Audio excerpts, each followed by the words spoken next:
Good afternoon, everyone, and welcome back to the afternoon session of Doing Ethnography Seminar Workshop in partnership with UGAT, the Anthropological Association of the Philippines. This morning, we had Module 3, the discussion on the Indigenous people of the Philippines. For this afternoon, we are going to go straight to the discussion of Module 4 about village, community, and annual cycle. Allow me now to introduce to you our resource speaker for this afternoon. Cynthia N. Zayas is a board member of UGAT.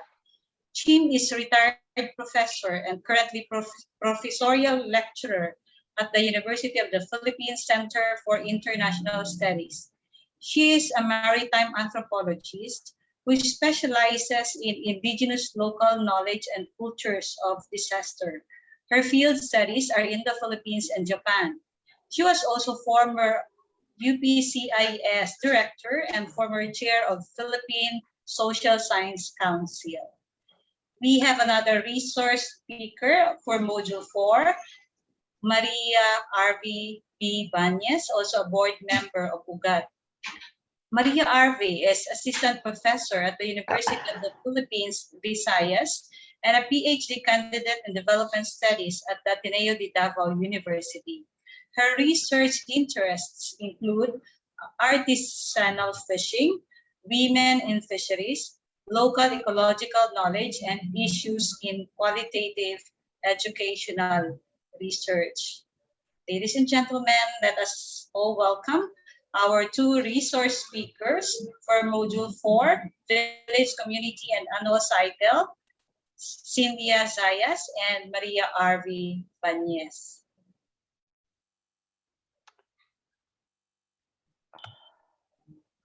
I'm sharing.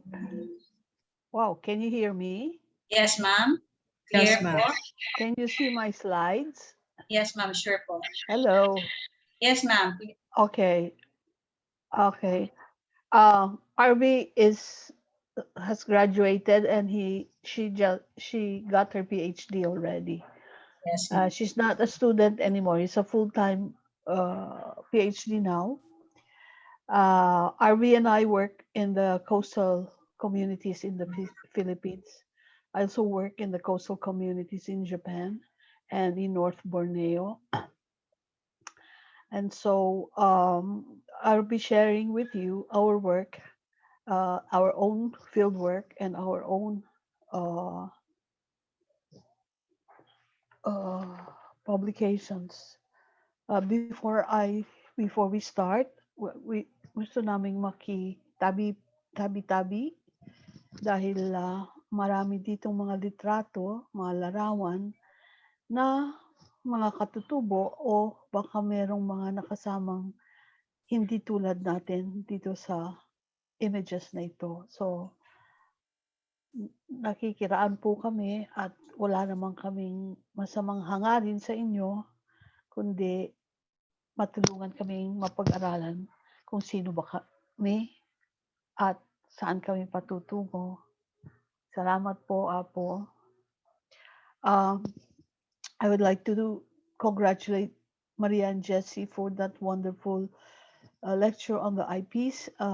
We will not deal too much with the IPs in this sense because it's the subtitle will be doing ethnography for future work on the IPs of Camarines Norte.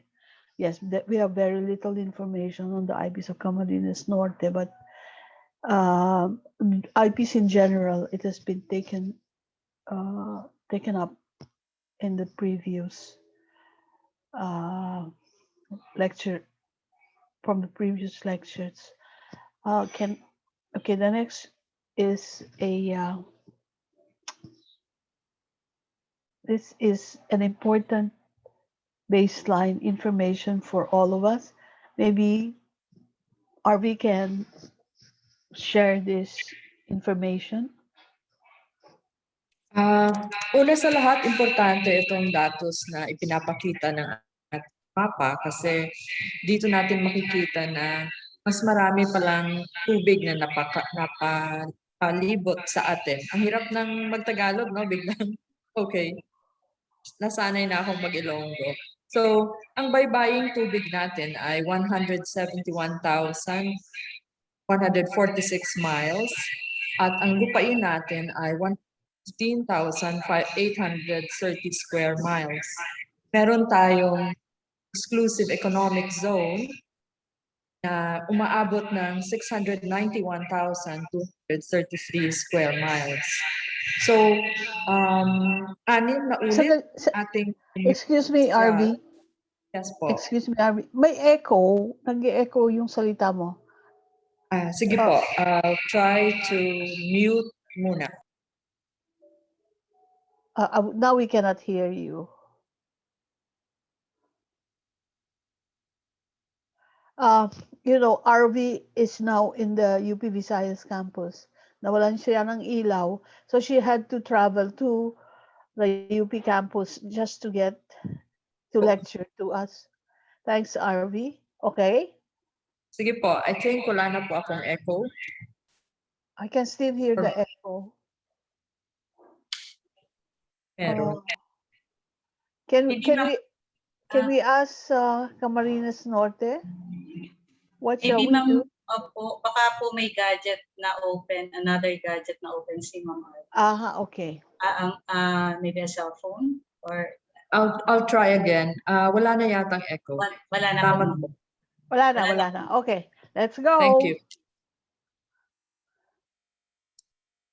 And so, I think yung data na nakikita natin dito, ang ini-emphasize na mas napapalibutan tayo ng tubig at mahalaga na ang ating mga pag-aaral ay ituon natin sa coast, sa mga communities kung saan merong mga tubig. Sinasabi nga na bakit ang planning natin laging land use, no? Hindi natin naiisip na baka magandang magplano din tayo from the coastal communities. Sige po, Ma'am Chim. Okay. Okay, so what we're trying to say here is we have more water area than land area. 6 times water area. So what we're trying to say is indigenous peoples are usually in the mountains, on the hillsides, or just in the periphery of metropolitan cities. But there are also other people, like what Maria said, remember? Yung mga Ivatan, hindi naman sila IP dati eh. Pagbalik ni Maria, naging IP na rin. Di ba? So, mayroon siyang mga communities ng mga Bicolano na talagang nandun na rin, pero dahil pareho sila ng salita, hindi sila ma-differentiate. Anyway, the point is, we want to clarify something about the indigenous and the local knowledge and the local community. Ito yung in-emphasize namin, bakit yung local community? IPLC, can you look at here? Indigenous peoples and local communities. Meron silang ethnic groups who are descended from and identify with the original inhabitants of a given region.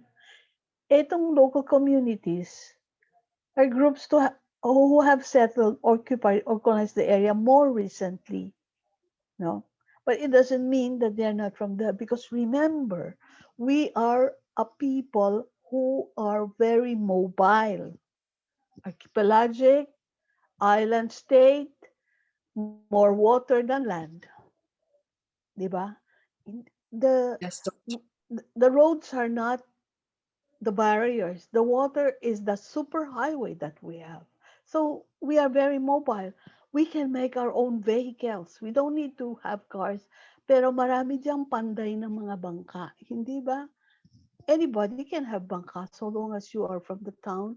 You can have some skills learned from parents or from previous generations. No? Now, why is it important that we don't only study the indigenous peoples that is defined by our law, but because we are indigenous too. However, we are just redefined. I want Arve to read. This is an 1582 Relaciones by Miguel Lopez del Huarca. Can you please read? So, ang sinasabi dito ay may dalawang uri ng tao sa lupaing ito na bagamat pareho ng lahi ay medyo nagkakaiba sa kanilang mga kostumbre at halos palagi ang hindi magkasundo. Isang uri ng naninirahan sa baybayin, ang isa pa ay naninirahan sa kabundukan. At kung parang may kapayapaan sa kanila dahil umaasa sila sa isa't isa para sa mga pangangailangan sa buhay. Di mabubuhay ang mga nasa bundok, ang isda, asin, at iba pang uri ng makakain, at mga banga at tigdan at iba sa ibang. At gayon din, hindi mabubuhay ang naninirahan sa baybayin, sa gas at bulak ng. Siguro Ma'am Chim, magandang tanungin natin sila ngayon. Meron ba tayong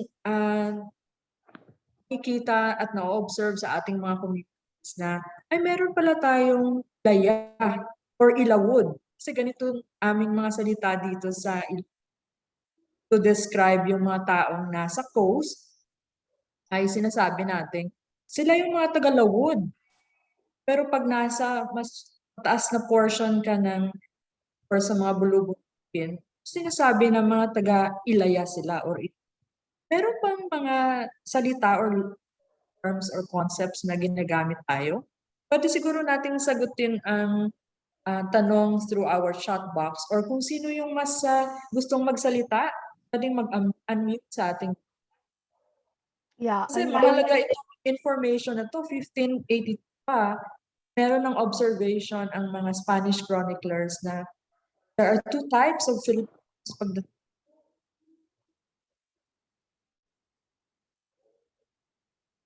Shy pa yung ating participants, Ma'am Tim. Siguro pwede tayong okay, magpatuloy. let's go to the next. This is from Cruikshank, talking about how Filipinos unsubjected themselves, no? Autonomous Filipinos to the rule of the Spaniards, no? In 1776, by a Franciscan writing to the Franciscan Provincial about the Mount Isarog area. I chose this because this is in your area. Filipinos from the parishes of Lagunoy, do you know this place, Lagunoy? Purchased from the cimarrones that which they have for sale. Cimarrones are the wild people, in quotation, such as wax, meaning to say beeswax, that floor wax, abaca, and a bit of their subsistence crops, y el poco plantío que tienen para su manutención. For this reference from an 1832 document regarding trade between Aitas in the mountains and Casiguran in the Baler-Palanan region. There are tame pagan Negritos who come to the poblacion of Casiguran to exchange wax for rice and clothing. So that, you see, meron tayong mga ebidensyang ganyan, no? Okay. Now, what do we want to do? We are not going to teach you how to write. No, you need another workshop for how to write. But we want you to, we try to impart to you what you could write and how you will be able to get this data that you hope to write as part of an ethnographic project. Okay, so can you do this, Arve? Yes. So ethnography, from the Greek word ethnos, meaning graphene, writing. So writing culture, a scientific description of the customs of individuals and cultures, recording and analysis using participant observation. Describing human culture is a craft. In our professional life, we continuously hone our skills until we are satisfied, ready to share our publish. Sure, scientific description, recording and analysis, customs, peoples, participant observation are some very important keywords in the study of this module. So let's pay attention to those keywords. And I will demonstrate, or we will demonstrate, ethnography through the lens of our work. This module is divided into two parts. The main lecture itself, and try to have a breakout workshop, but if that's not possible, then just have a learning assignment for our participants. We have listed several titles of articles we wrote, authored as illustrative examples, what an we are undertaking. So before we set sail, let us identify our anchorage. We drop here the locale, village community, and identify its various activities, annual production cycle.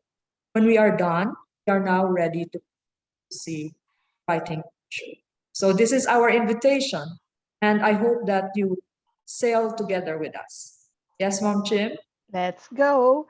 Now, this is the outline. Arvi just said that. So we talk about village community. What is a village community? Remember Maria was saying something about small communities with that identities, similar things, sharing culture. Then the second part will be an annual production cycle, the subsistence of these small communities. No? Then we try to make some analysis or what writing culture is all about, the methods that we wish to learn. We try to make groupings, but I don't think there's enough time. It's better to listen and ask questions. You don't have to ask. You don't have to use your audio. You can write on the chat box. No? Okay, and please, if you have a question in the middle, unmute and say something to us. Now let's go. Doc Chin, Yeah.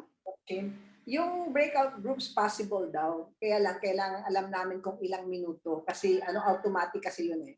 They will be distributed to the breakout groups and then come back after a certain number of minutes. That can be allowed by technology, pero dapat definite kung gaano kahaba yung breakout session. Sige, we will decide later if we are able to finish this lecture. Yeah, we will play it by ear. Okay. Now, this is the syllabus. I don't know, Joe, did you print the syllabus? It was uploaded in the Google link of the participants. So they must, maybe they didn't. I hope they have read it, but it was uploaded. Kasi, yeah, I suggest that they print it because then you can write on it and it's easier to read, no? But anyway, as I said, off campus pa po kasi ngayon yung mga faculty members and they are on summer break. Okay. Yeah, so it was sent in the Google. Thank you po. Okay, so this is the list of undertaking, the list of readings, and then I put them into sets, set 1, 2, 3 to 9. That's why the set corresponds to the 9 groups. 9 groups, okay? So that is the set of readings. Then if we cannot have a breakout group, you can do it outside of this webinar, and we will ask you what to do as a group, and we want you to submit something, as a group. Okay. Okay, here it is, and then it is not only the 9 sets, but there are other subsidiary readings if you want to read further. Now, this is the grouping that I made: set 1, set 2, set 3, set 4, up to set 9, and the names are here. The names are here. I think this was been uploaded too, no? Right, Joe? Okay. Now, let's go to Arve. This is our definition of the village community. So generally, a village community is defined as a group of living in a definite geographical area characterized by consciousness of kind, common lifestyles, and various intensive social interaction. As nouns, the difference between community and village is that community is a group sharing, understanding, the same language, manners, tradition, and civilization, while village is a rural habitation of size, hamlet, town. So some of the terms that we familiarize ourselves: small land, small population, ili, barrio, sitio, barangay, while the features of village community consciousness, the role of neighbor, joint family, faith in religion, simplicity. I think it's also good to ask our participants. Okay, let's go. Let's continue po. So, yes, would you like to answer the question? Meron ba tayong mga local terms na ginagamit referring to village community? Like to answer our question. You may write on the chat box, pwede kong basahin.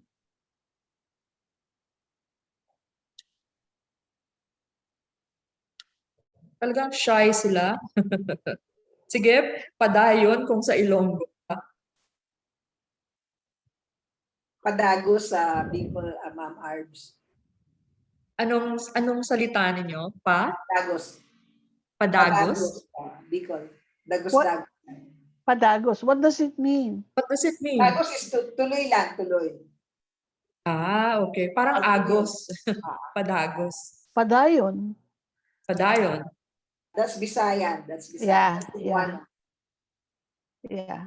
Okay, so now let me illustrate a village community.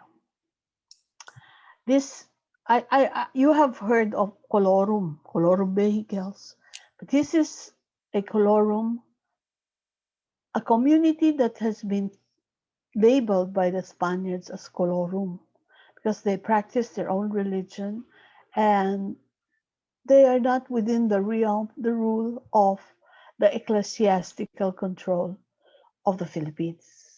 And who are these people? Their descent. We are talking about the 19th century, no, maybe earlier, even in the 18th century. But this colorum term only came about in the 19th century. The colorum movement. The colorum movement is associated with millenarian movement, no, the Pulahanes, Lapi ang Malaya. So what are they? They are people who are the barrio people that we know now, who had their own culture, their own ways of believing and practicing their faith. They're peasants. No? They are peasants who became landless because of this encomienda system and this colonial rule on the country. So they banded together because they shared the same way of showing their faith. No, this is a syncretic Christianity practice. Now, how do they survive? Why do they survive until now? No? Bakit itong mga tao hindi ito na nabubuwag, no? So the first, there are many forms of resistance of this village community. They move so they organize themselves, they spread themselves. You see, originally from southern Leyte, then they cross the water going to Mindanao, Surigao, and they distributed themselves, living simple life, being peasants, being religious, being clean, having their own practices. Okay. Now, what are other forms of their resistance? They also fought the Americans by the turn from the Spanish to American colonialism.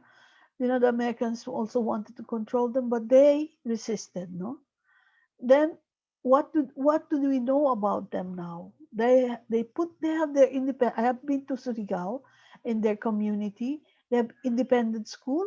Look at this. This is the Visayan script, and they use the Visayan script. No, they use the Visayan script, and the community is so clean and sharing food.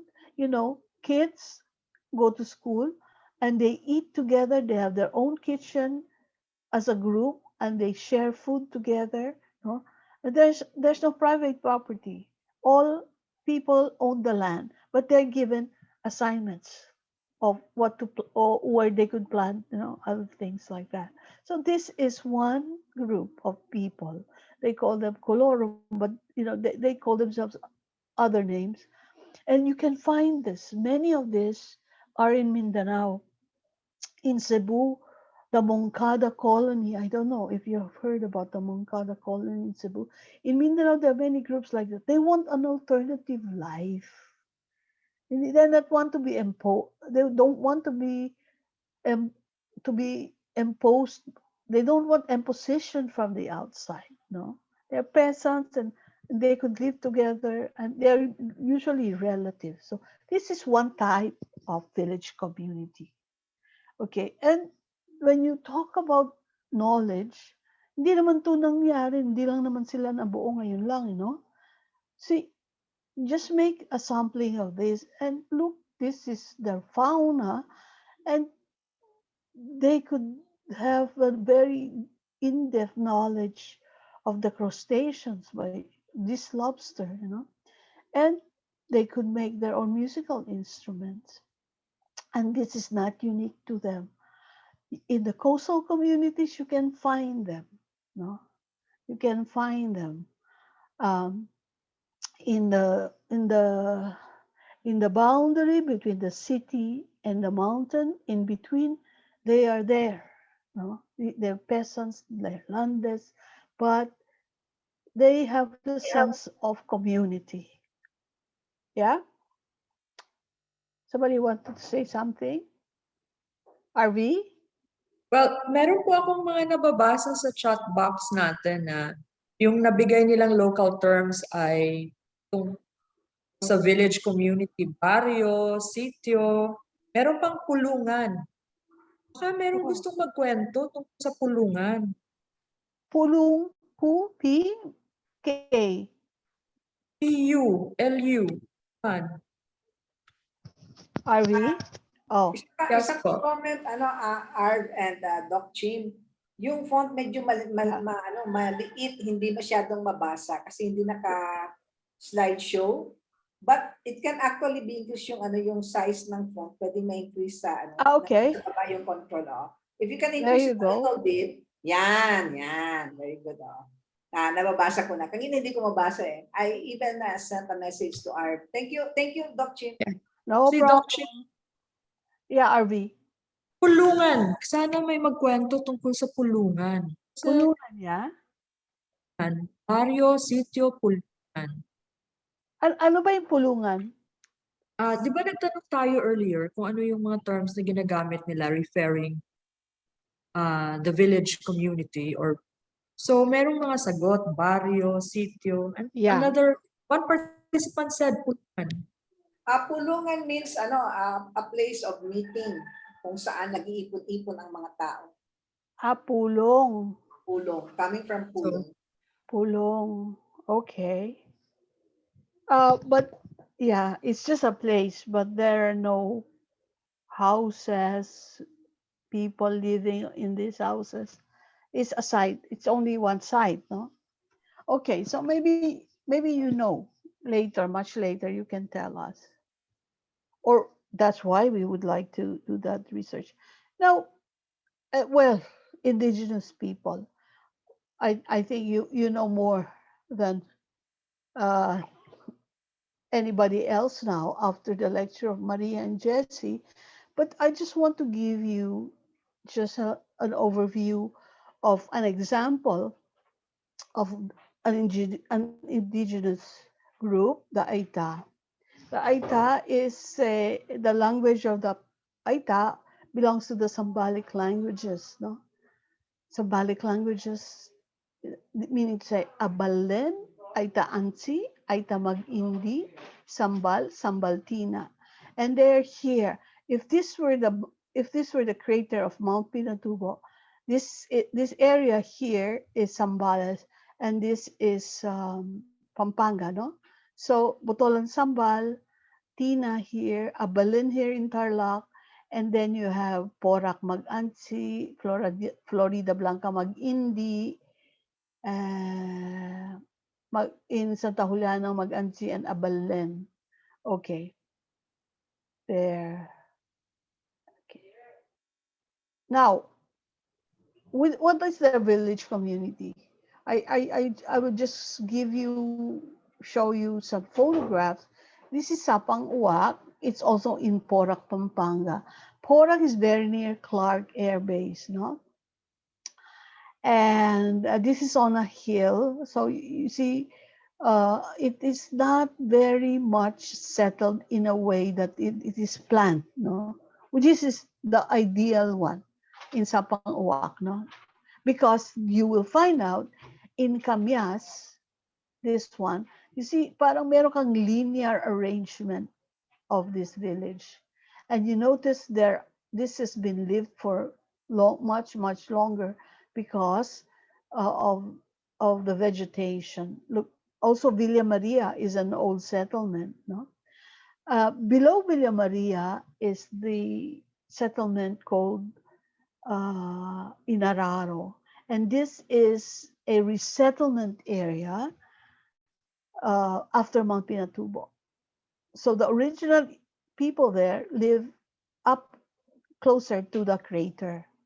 But these are, you see, look like it's like planned, like a barrio. Like that's why it has been called, it's been termed barangay, Camyas barangay. And Sapang Uwak, this is a bit distant from there's a settlement of Sapangwak way below this hill, and it's similar to a planned community like this.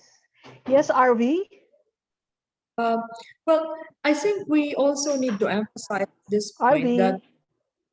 yes, can you hear me, Doc Chin? Yeah, okay. Okay. So I think we need to remind our participants that looking at the photographs, it's important that we record what are the uh, physical features of the community. And this is also important to it's also important to emphasize that a picture speaks 1,000 words. So want to get descriptions of village community to pay attention to what are the activities people are doing, where they are located. So we capture in very graphic terms what the community is like, what is the village community. Okay, thanks, RV.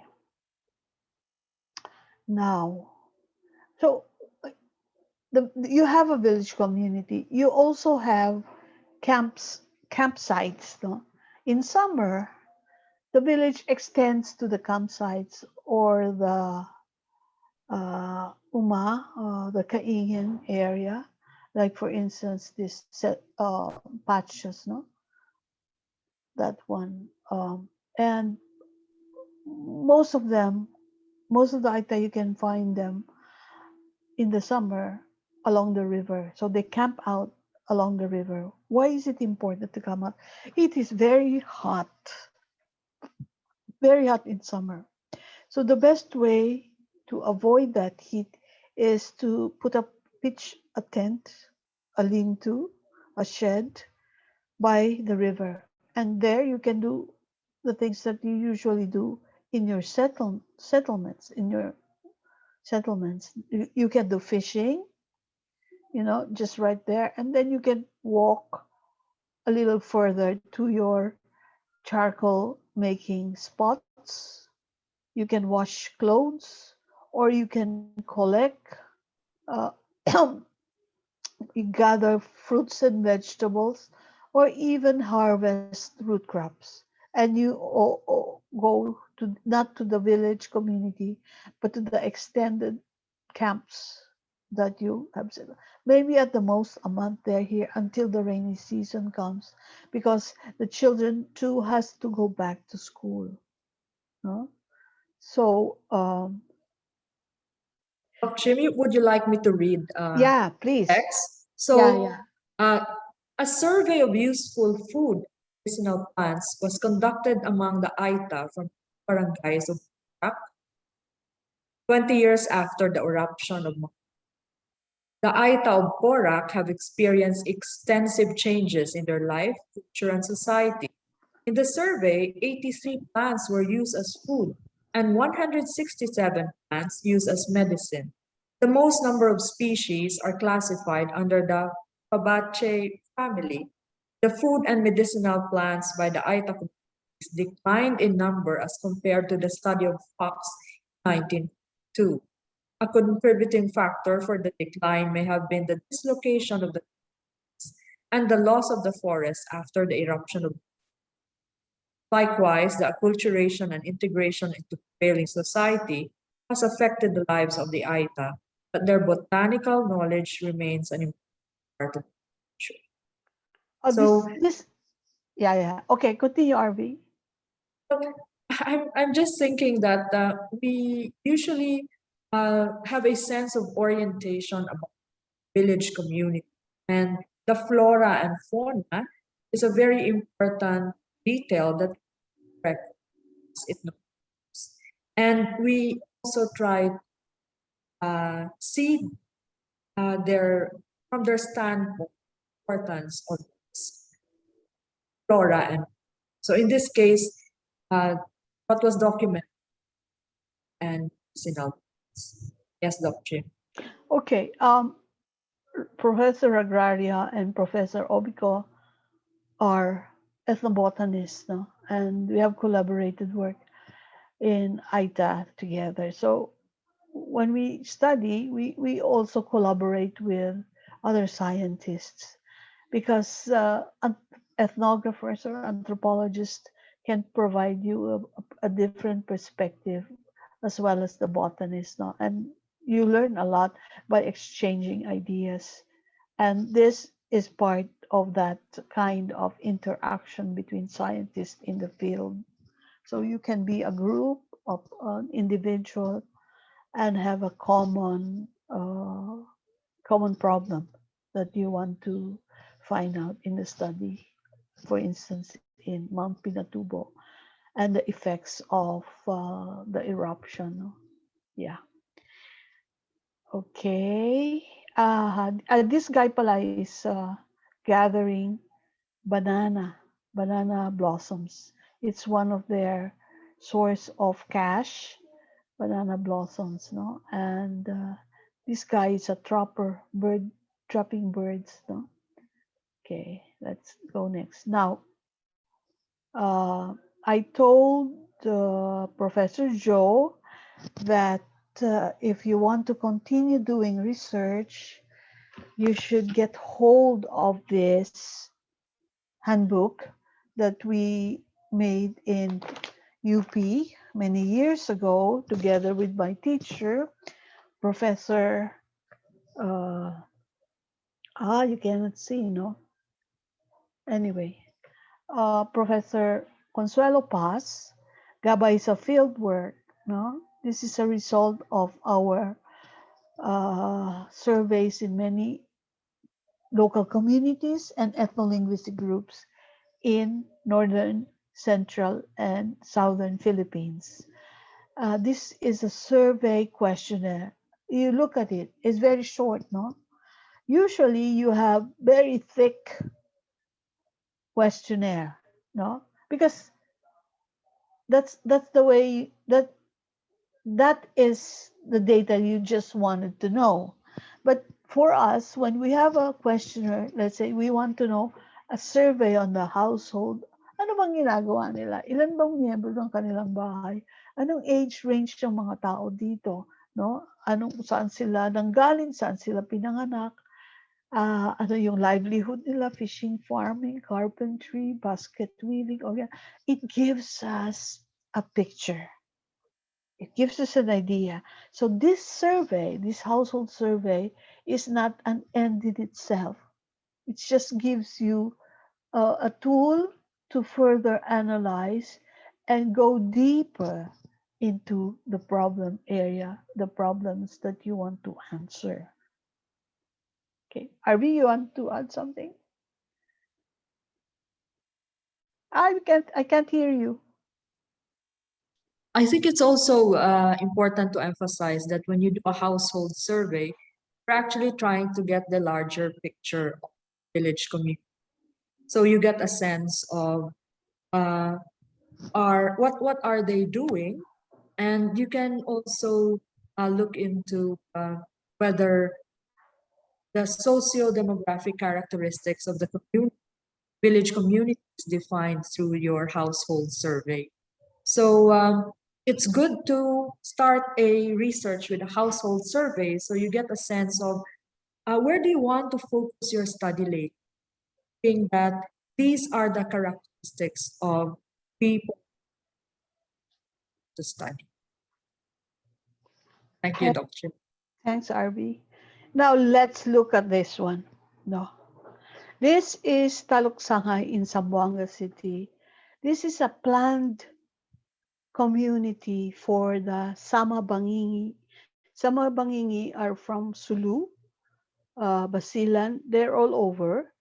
And they are believed to be the fiercest of the Sama group. Anyway, they lived scattered in the city of Zamboanga along the coast, of course, because they are Bajau. No, they are one group of Bajau. And if you notice, there is a road here, and this is water, the blue one. You have a road here, and most of the houses are towards the water. They are maritime people. These are maritime people. And you see some jetty jetty, a small pier, because the movement of people is via bangka, bongo or lepa in their language, no? And I want to tell you a village community that you could study. For instance, you were given this assignment. Let's look at this very Purok 4, no? You see, even that, no, what comprise Purok 4? When you do some applied So, work, Chim, yeah, that's Purok 6. Purok 6, sorry. Purok 6. You how do you group people? 'Di ba? Hindi naman na, kung sino dumating, diyan ka na muna, diyan. This has somehow a logic. This is a planned community, as I told you, but in consultation with the local people, done by the UP Diliman Institute of Planning, no? And the one who did this thesis or dissertation, I think, is a professor from that place, and who studied in the university in UP and in Japan, where I also studied. So he shared me this very interesting map. Now let's go focus on what do we find here. Okay, that's the Purok 6. Okay, now if you look at this, these are catwalks. See, catwalks. Ito yung kanilang boundaries, di ba? And these houses are joined by catwalks, no? May in between houses are catwalks, no?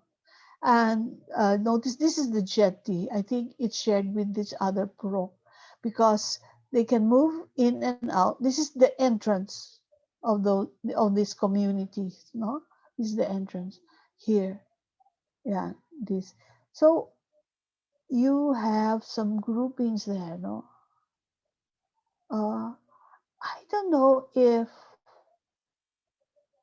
because this is a built up communities. I saw the houses here, and it was also built by Maria Clara Lobregat, then the mayor of the city. The interesting woman, no? She's mestiza, Kachila, and she's more Kachila than mestiza. Anyway, but this was her project, and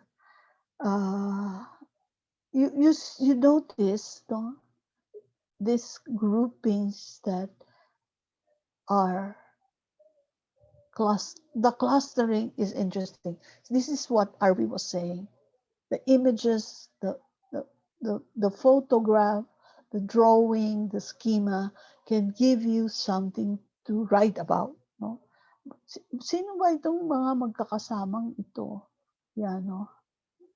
This will give us an idea of the relations of people within a village community. I think Arve has something to say.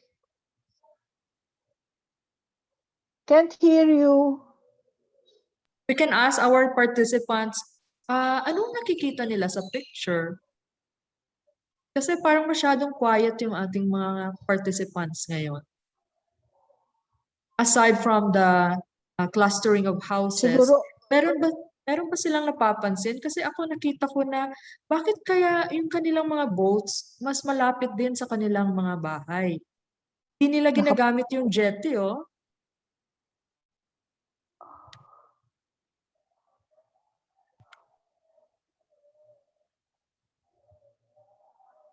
kung sa lupa ay may tricycle sa tabi ng bahay mo, sa kanila may bangka sa tabi ng bahay nila. Are they writing on the chat? Are we? Yes, ma'am. Meron sumagot bangka. Nakita siyang bangka.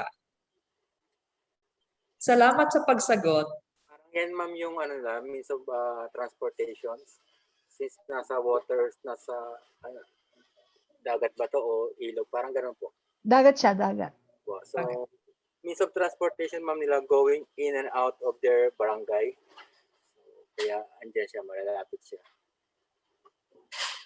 Floating village din po ba ang tawag nila dito? Yes, yes, yes. Yes po. Houses on stilts. Ito po yung ma'am, yung sa panahon yan, tinatawag natin mga badyaw po ba sila? Yan, di ba? Nakikita natin to sa mga litrato eh. If you can, if you look, if you Google them, you can find beautiful communities. Yun. And Meron na tayong mga participants. Sige po. parang ano ma'am sila ngayon, because of the Marawi war, parang nabawasan na sila ngayon. Nasa mainland na rin po yata yung iba.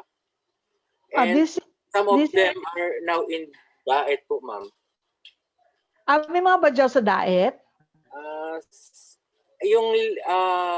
Kung pag-uusapan yung kung legitimate badyaw or what, kasi pag kinakausap namin sila, ang sabi nila, they are badyaw.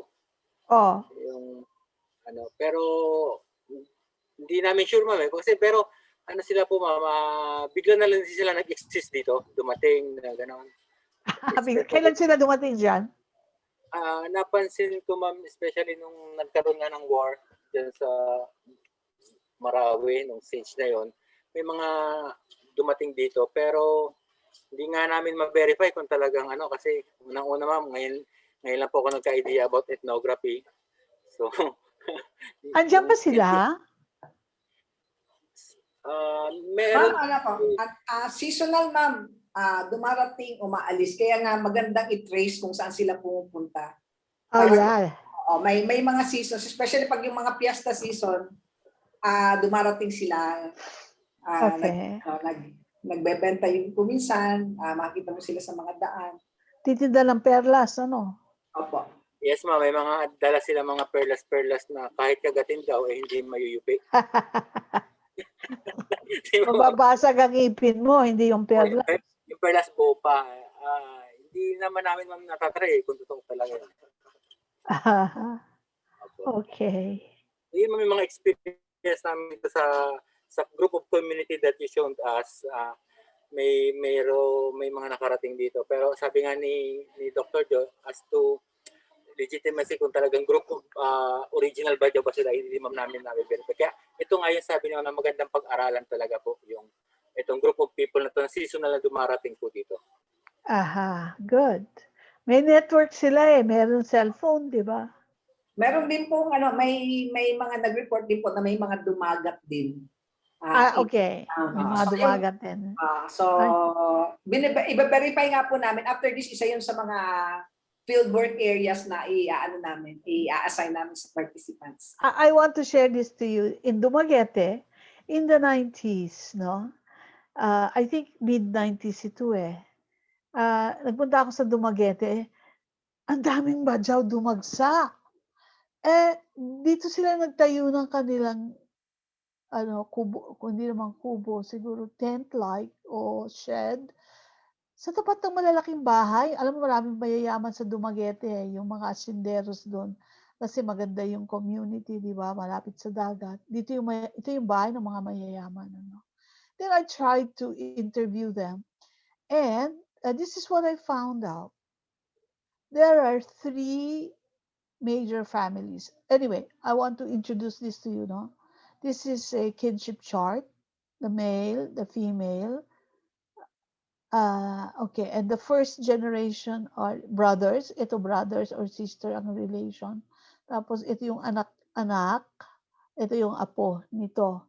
So, ito, ilan ang anak niya? Isa yung anak niya na may asawa. Ayun. Tapos, ito rin, meron ding, ito, ibang grupo ito na nag-asawa dito. Mga kasama nila. Yan. So, anyway, the 6 households were interrelated with each other. So they travel in band. I learned later that they came from Alaska, in Cebu. There's a big settlement of Bajau in Alaska. So just let me clarify this now. In the lectures of Jesse and Maria, I think mostly Maria, they say that something like a definite place that they are. Diba? Meron silang definite place eh. Itong mga badyaw na to, they're seasonally, depending on where to go, move place to place.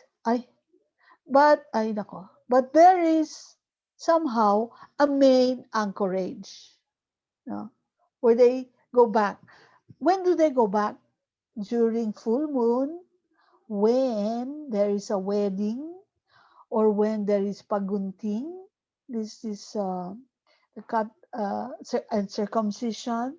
Yung mga life crisis in the human life cycle. Yung mga mahalagang event ng kanilang relatives. They sail back. No?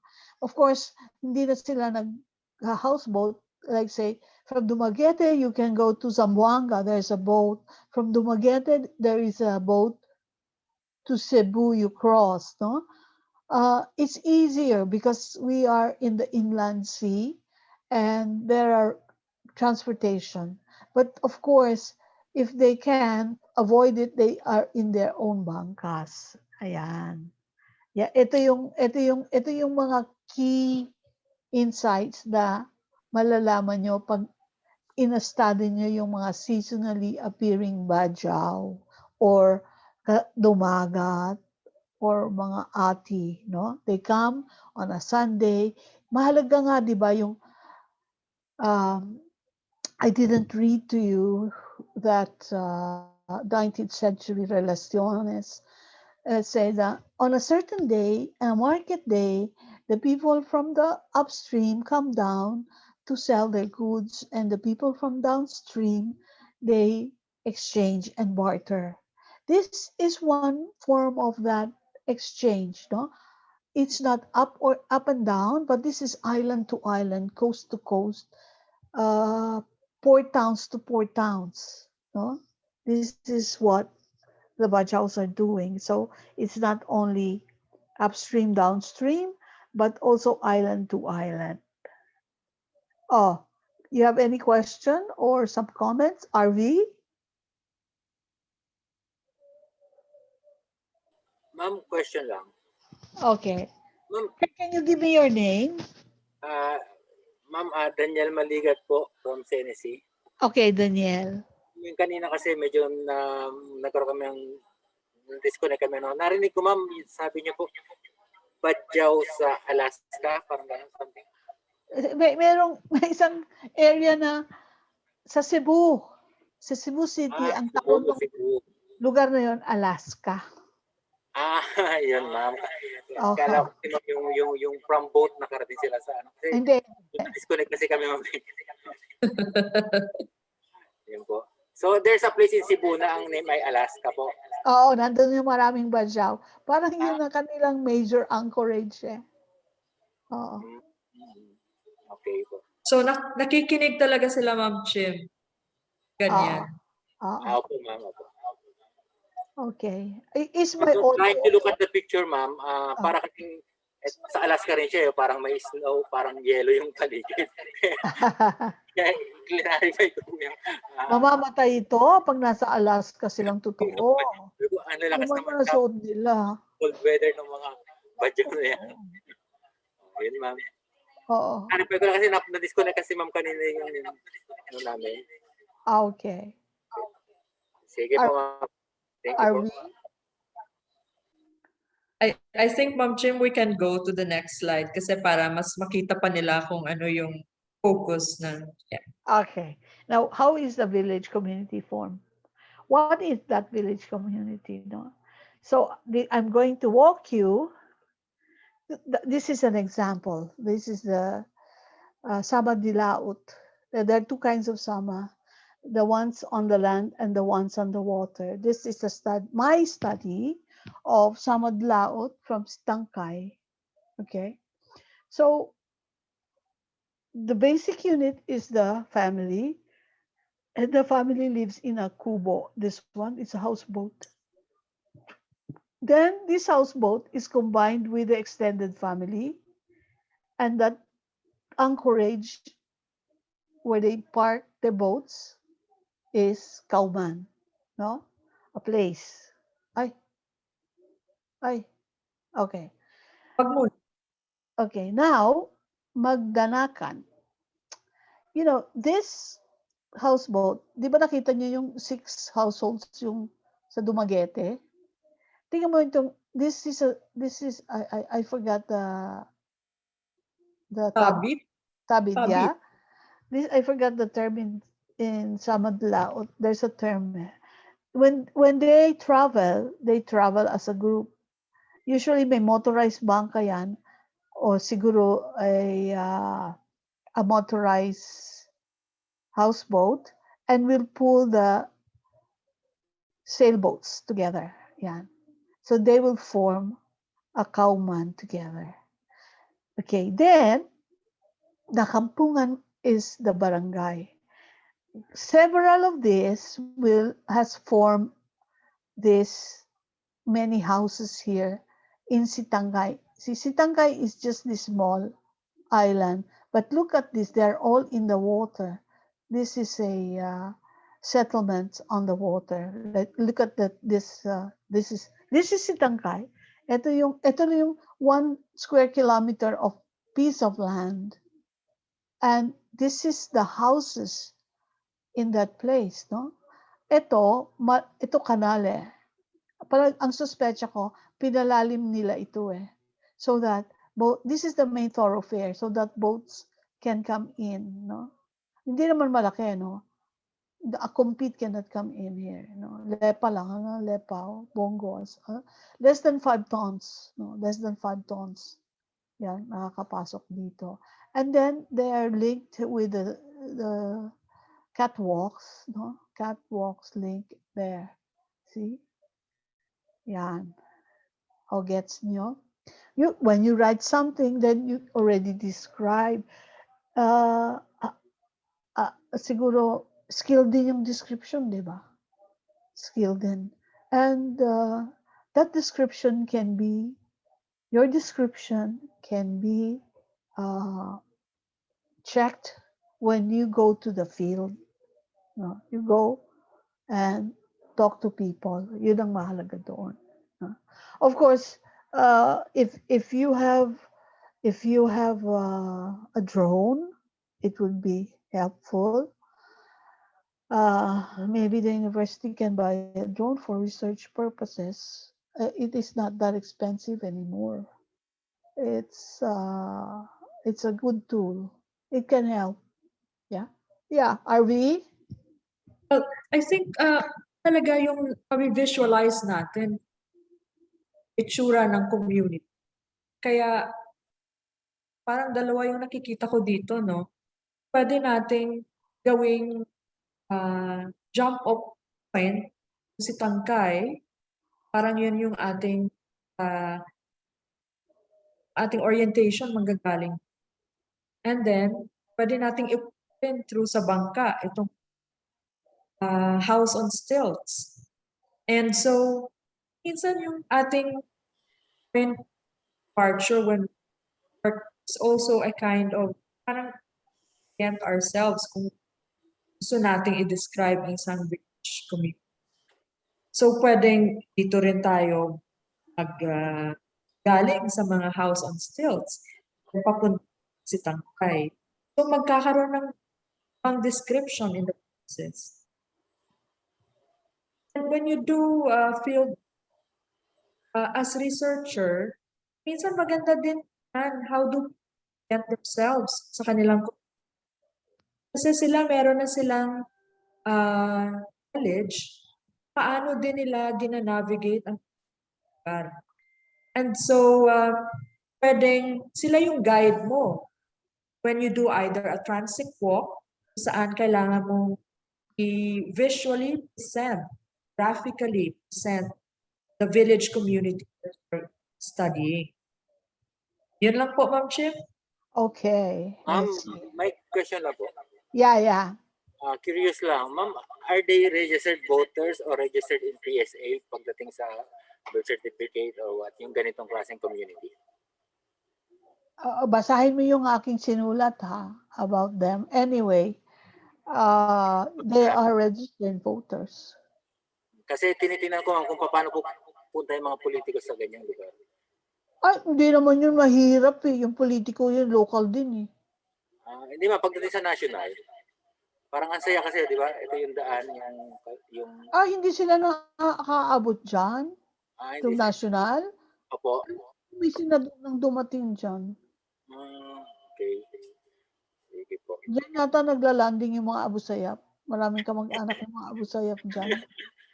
Totoo when I was there in the 90s. 90s nga ba yun? Yeah, in the 90s, sasabihin sa akin, wag kayo masyadong lumabas sa tubig.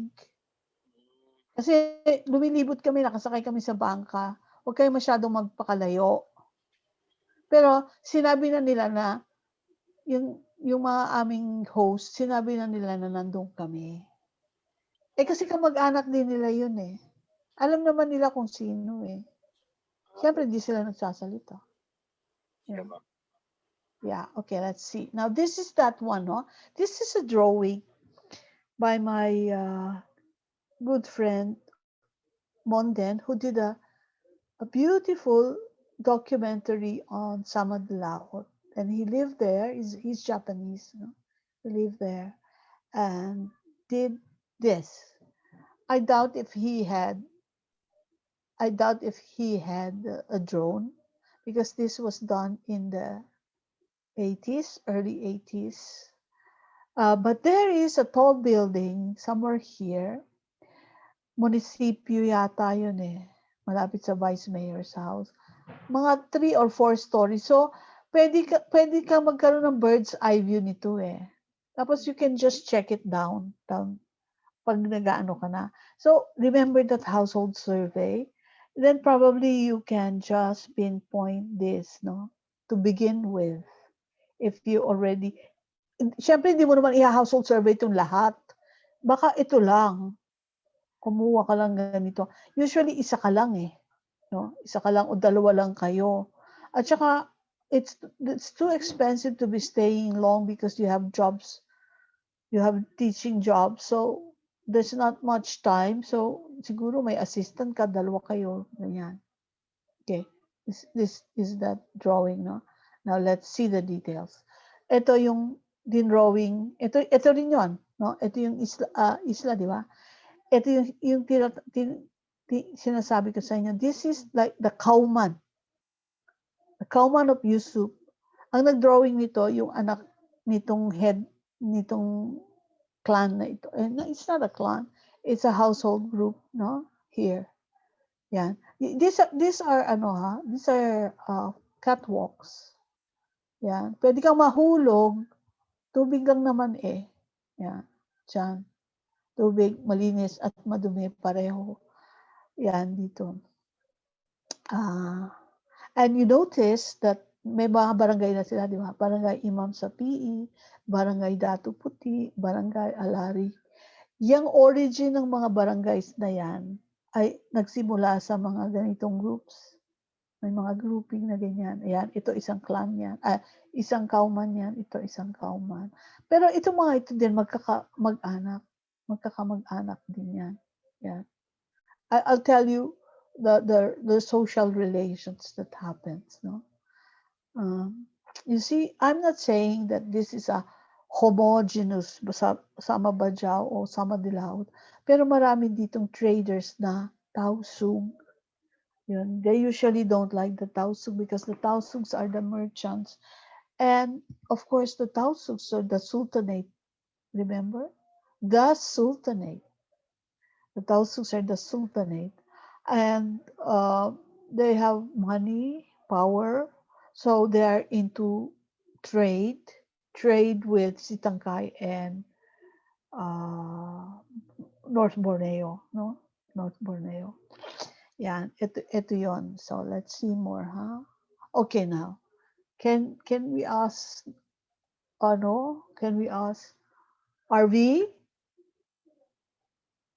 I'd like to read this, no? Remember, ang topic natin is how a village community is formed. So, from houseboat, kauman, to a kauman or kauman means a group of people, clan. So that's Arabic, same In Sama, the word Kauman means an enclave or settlement for a clan that is cognatically related. If Kau means a group of people in Arabic, Kauman, Sinama has been transformed to mean a group of settled place. Then how is the Kauman formed? The Bajau language of Sinama term for a nuclear family is Magdanak.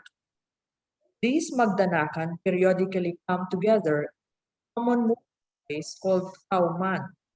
Perhaps what is meant here is a moorage group. A moorage place is termed alabo. In a dakampungan, da, kampong, an, Bajaus of related families, dalala, who trace their ancestry from a ancestor, dapu, often cluster together to form a sort of village. The term dakampungan in the languages of Tausug, Bajaus of the Sulu and Tawi-Tawi archipelagos, essentially refers to all persons with whom an individual acknowledges a cognatic relationship, whether the precise nature of this relationship can be traced. Or that, no? Minsan meron kang kamag-anak, sinabi mo, how are you related? Hindi, basta magkamag-anak kami. That is a cognatically linked to each other. You know? Di na lang matrace, pero magkamag-anak. So, it's very interesting that the term kauman, a loan word from Arabic, a loan word from Arabic is used. Why did they use the term, no? Well, you know, in the 13th century, Islam came in the southern Philippines, and even before Islam, we were remember Maria was saying Manila was the trade center. There were many people, all kinds of people. Remember that Jose Velarde's 1734 map, where there are many peoples on that is around the map of the Philippines. You know, Southern Philippines was a thriving community. It was a cosmopolitan place from the Middle East to Southern Asia to China, and even Europeans came to trade. So it is not uncommon to be loaning words with each other. So this kauman is Arabic, and interestingly, they use, no? So kau plus the affix place of the clan, no? Kauman. Magdanakan, mag plus anakan, magkamag-anakan. See? Itong mga groups na ito of households na magkakamag-anak, they periodically moor in a kauman. Yan. So, nakita niyo yung this one, this is a kauman, that's another kauman. So, even in the formation of the settlement, you will notice something, bakit ito magkakatabi? Ba't sila dito nagtayo, dito sa kabila? Ganon. Meron kasing istorya. No? And that story is part of your ethnography. Now, another word, dapu-un-an. Dapu plus pun-an, meaning ancestor. Pu-un. Very interesting, di ba? The ancestor, the puun, the ancestor. Then you have da plus kampung and another an, all ito na yun. So you have the puunan and the kampungan, all persons with whom an individual acknowledges a cognatic relationship. So itong dami na to, ay basta mga kamag-anak ko yan eh, hindi ko na lang alam kung bakit. Minsan kasi, when you try to trace, hindi na alam. Patay na kasi yung mga nakakaalam. Pero sabi ng lolo ko, magkamag-anak daw kami. And they never forget that relationship. because there's always an exchange, and that is a village community. You see, you can see that link, that kin link, the social link that binds them together, no? Hindi mo yun maaalis. And you always return to that place. Kahit na kung saan-saan ka naglilibot, no? Kasi parang slash and burn, di ba? Slash and burn, ibig sabihin ito nagkakaingin. Sa isang panahon, dito ka sa northern part nung lugar mo. In another time, you go to the central part. And another time, you go to the northern part. Why do you do that? Because you want the soil to regenerate. You do not abuse the soil. The same way with fishing, because the Sama de Laot are essentially fishers, no, fishers and farmers of seaweeds, no, and they do not go to the same place all the time. And besides, the seasons also dictate where to go. Yeah. But as I said before, on special occasion, like marriage of a member of the kauman, the kampungan, no, they all go back. Oh, it's fun. I have witnessed a wedding. It's so fun. For 2, 3 nights, you have celebration, singing, dancing, and you have fluvia parade, and you have this bride beautifully clothed with beautiful uh, face, with a fantastic makeup. No, okay. Now we go back to that site. The present day barangay, this present day barangay here in this place I'm talking about, was founded by a clan or a dapuanan. Example, the barangay Baginda Puti, like this barangay Imam Sapi, barangay Pamlima Alari, plus 6 more barangays that is outside of this, if outside of this, no? Yeah. Now, I will tell you, why is Yusuf, my informant, when he was born in Sapie, why is he in Barangay Alari? Yan. Because there is a rule of residence. When a man marries a woman, he lives in the woman's place. Kaya nandito siya. Isn't that similar to us? Most of your relatives, if they are male, your uncle lives with your closer to your auntie's house, di ba? Unless he inherits his ancestral house, he stays, or he takes over a family business or land. So this is the ideal in Philippine society. We in anthropology we say a patrilocal resident, a matrilocal, female centered residence rule. Okay, now let's see. Meron pong Yeah. question. Do Uh-huh. they also have festivals or clan reunions? I think the clan reunions are in the marriages, in the baptism, yung pagunting, baptism, yeah. Pagunting, what else? Yung marriage talaga yun ang pinakamalaking ano eh. Or let's say, kasi naging Islamic na sila, di ba? Beginning of Ramadan, the end of Ramadan, no? That's a big festival. Or rituals. Let's say Thanksgiving ritual for, if you are a head of the barangay or the head of that huge clan, parang may obligation ka na every so many years you have to perform this ritual, no? A kind of ritual, and you have to feed a lot of people. Parang ikaw yung big man, di ba? In the Melanesian society, you are the big man, so you have to feed all. Parang ikaw yung yung patron ng, yung fiesta, ano nga ba yung tawag doon? Pag may So, fiesta,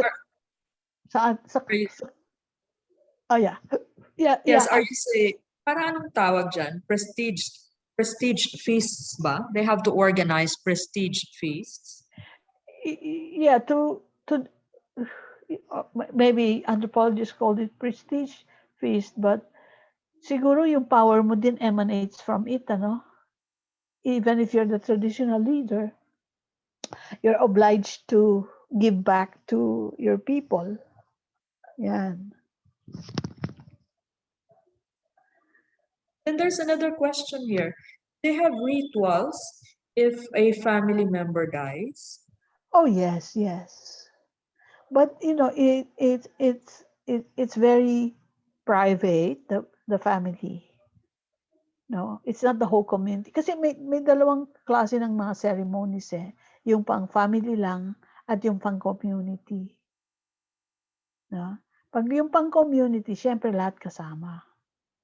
No? And you don't do this often. Sa atin ang ating in the Christian village communities, yung fiesta, di ba? Isang beses lang eh, sa isang taon. And usually coincides with the harvest season. It's the redistribution of the harvest, of the wealth of maybe the big man, yung dakong tao, as we say, no? Yun. Sige, Ma'am Chim, maybe we can go to the next slide. Okay, now here. This is the informant I was telling you about, no? Si Haji Yusuf. Si Haji Yusuf ay may anak na lalaki, may anak na babae. Ito babae. Tingnan mo siya. Ito si Haji Yusuf. Yung asawa ni Haji Yusuf may kapatid na lalaki. Pero nakatira siya dito sa bahay, dito sa barangay ng kanyang wife eh. Kaya ang kasama niya sa kanyang kauman ay yung anak ng kapatid ng asawa niya at yung pamilya nito. Ito ang kauman ni Yusuf. No? Ito yung kauman ni Yusuf. So Yusuf has several children na meron mo ding mga households. Siyempre meron silang separate houses. Though yung single lives with, or sometimes pag wala pa siyang bahay, lives with Yusuf. No? Can you read this? I think this is yung about identity. Maybe you should read this. Let's take the case of Haji Yusuf Malabong, a Bajau born and raised in Sitangkay, who passed away in 2005. Yusuf lived in Barangay Panglima Alari, though he was born in Barangay Imam Sapi. He lived in his wife's kauman since in Sama Dilaot, president's rule is matrilocal. His kauman comprised his children and grandchildren, except for one daughter who lives in Zamboanga, and his wife's brother's daughter family tree. So that's the illustration. These nuclear families each live in loop houses adjacent to each other and connected by a pantan, not a wooden bridge. Due to economic reasons, two of his married children and their families live with him in his house. They, however, eat separately but share the same hearth. A skillful nakura, Yusuf often skippered trade boats to Sabah.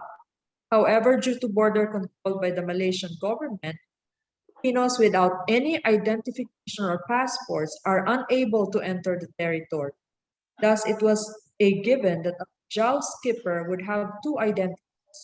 This was the case with Yusuf. According to his oldest identification, he was born in Kampong, Bangau in Kampong. Yeah. Kampong, yeah, Kampong, not the barangay, no, but Bangau in Simporna, Sabah in 1941. His Philippine birth certificate, which was filed in 2000, states, however, was born in Barangay Amsapi. These documents merely demonstrate For once, document, yeah. So there you go, Danny. No? Kasi, ang mahalaga dyan yung trade between, this is a thriving trade between Tawi-Tawi Archipelago, suluan ng Tawi-Tawi Archipelago. That also includes Palawan. The barter trade between these two places, the Philippine side and North Borneo.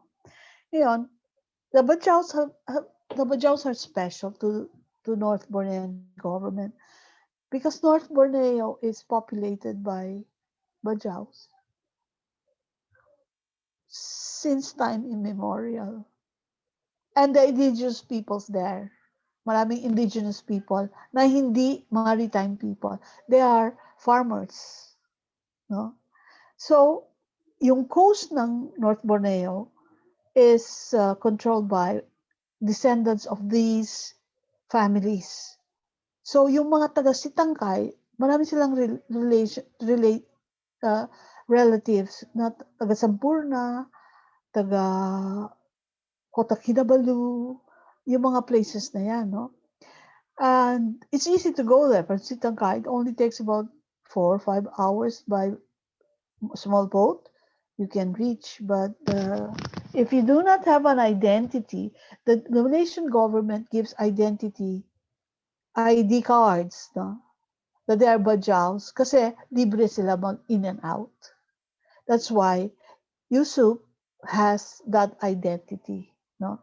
Pwede siyang mag in and out doon, no? Hindi nila kailangan ng passport. Kung Bajaw ka, no? You can apply with the Malaysian government. You can even get aid, no? Pag pobre ka, no, less yung income, meron kang ayuda sa gobyerno. And that's the situation in that area of the Philippines. Okay, can we go? Yeah, we'll go to the next slide. Okay, so there goes. You know, William Henry Scott in his book Barangay in the 16th century Philippines, that he said, how was the settlements formed? He said they come in fleets, in boats, and they created hamlets, who was headed by a datu. The barangay was headed by a datu.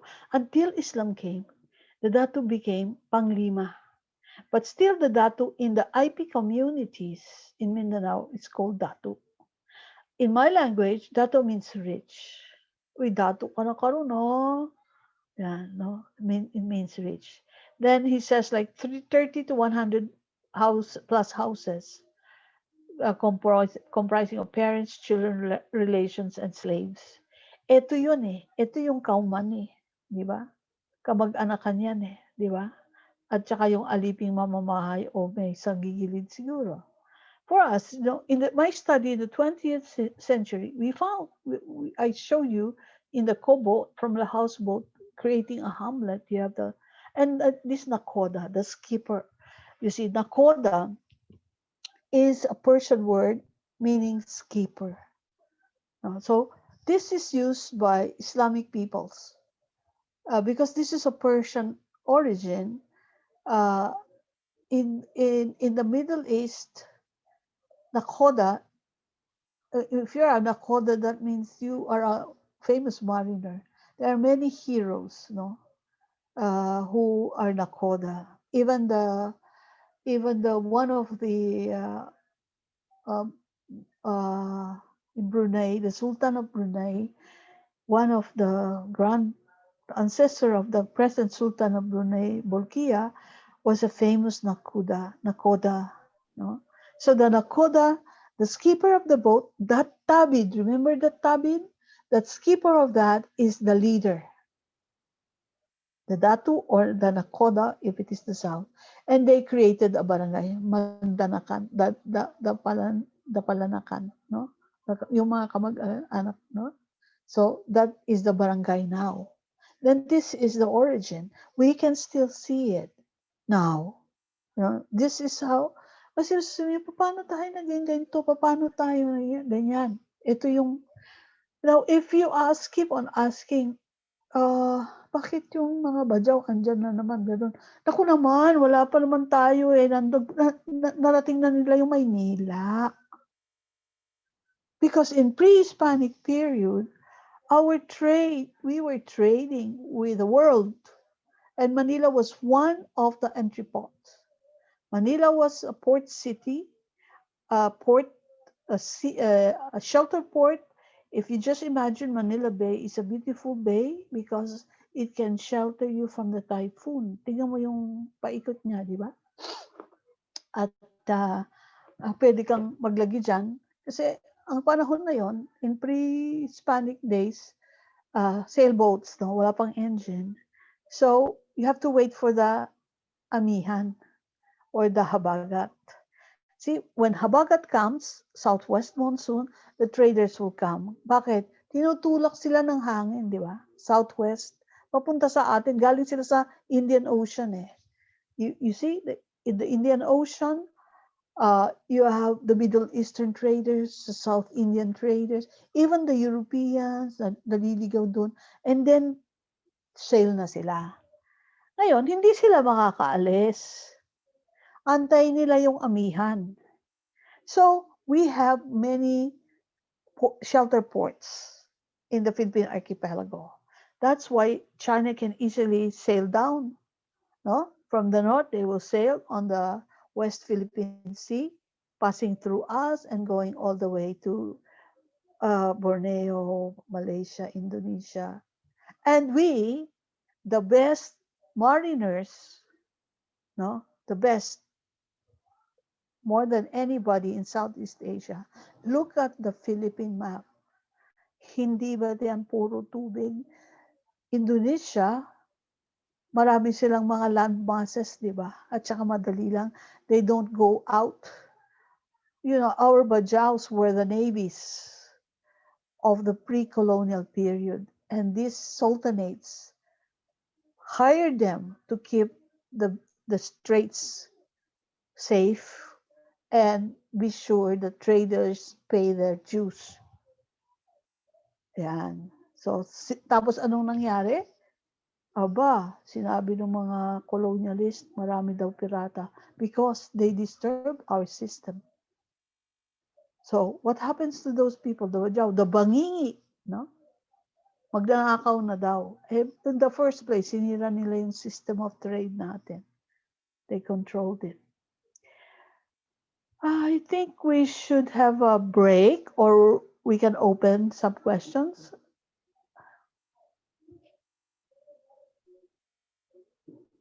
Chat box po yung, I think, ang tanong dito ay, gusto niyo pong mag-respond dito, kamag-anak system is visible in a barangay or clan system.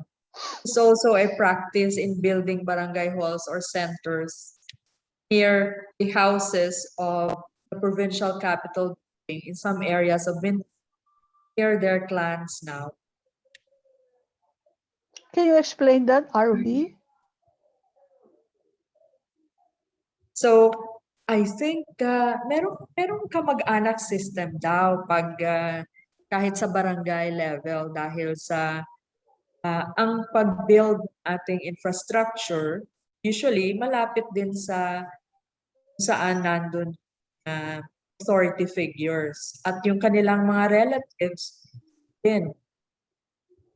Yata yung ating comment dito sa chat.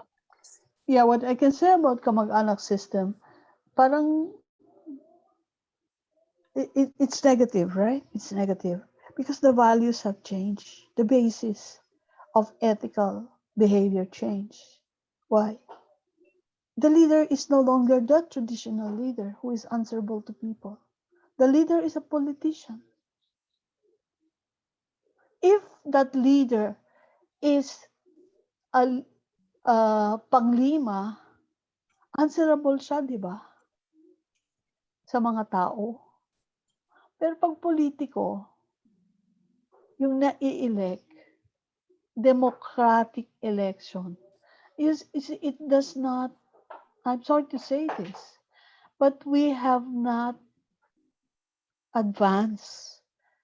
Kasi ito yung mga bagong structures of governance, di ba? So, these politicians will come and go, but the traditional leader will always be there. Di ba? Meron siyang responsibility towards his kamag-anak, because if you look at that barangay, everybody is kamag-anakan. Now, why do you say that kamag-anakan system is bad?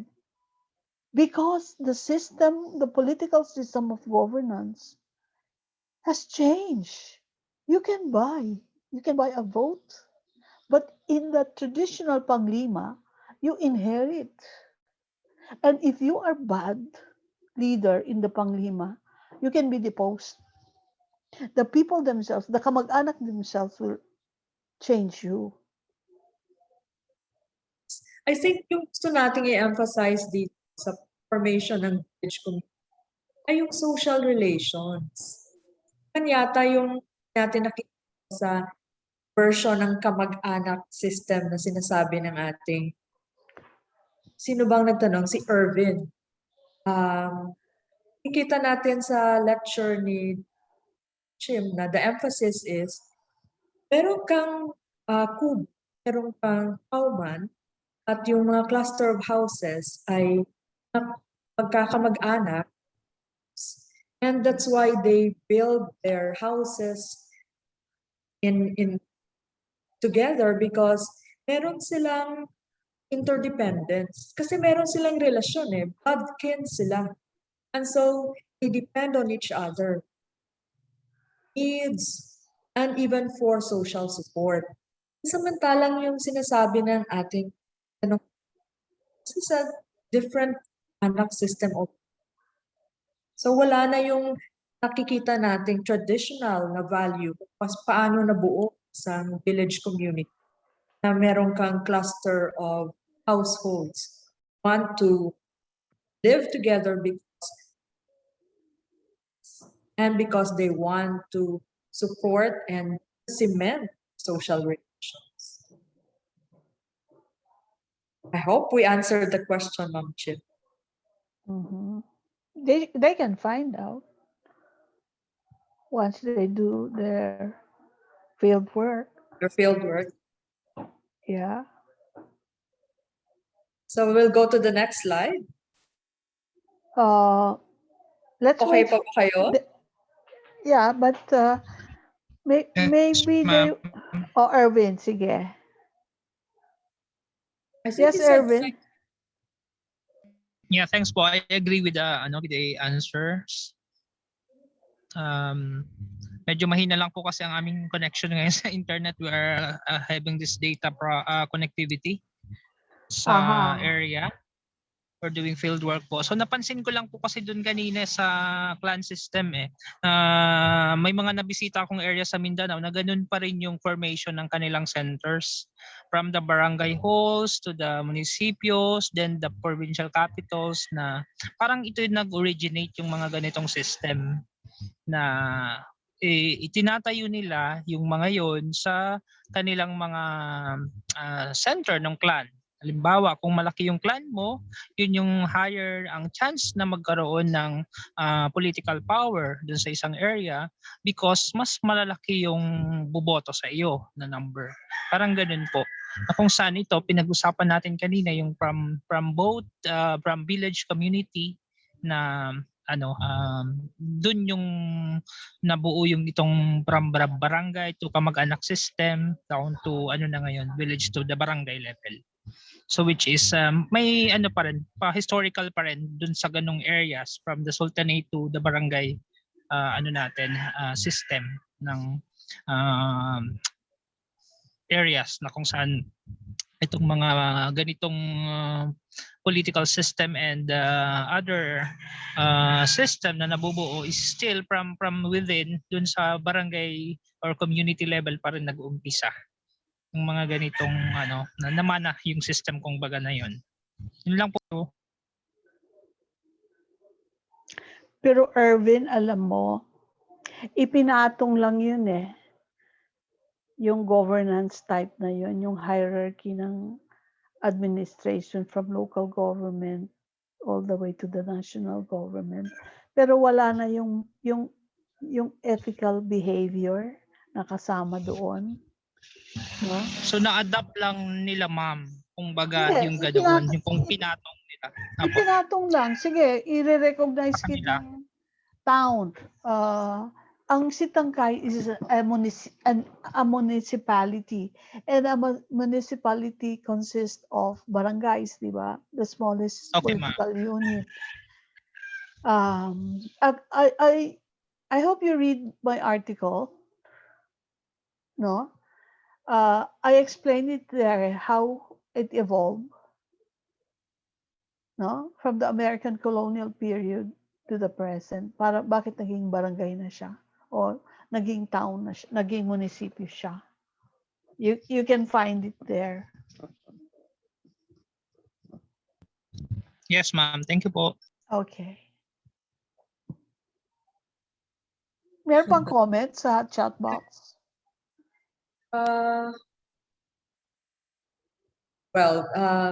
Just to continue yung parang nasagot na rin yata ito, Ma'am Jimmy, pertaining to the clan.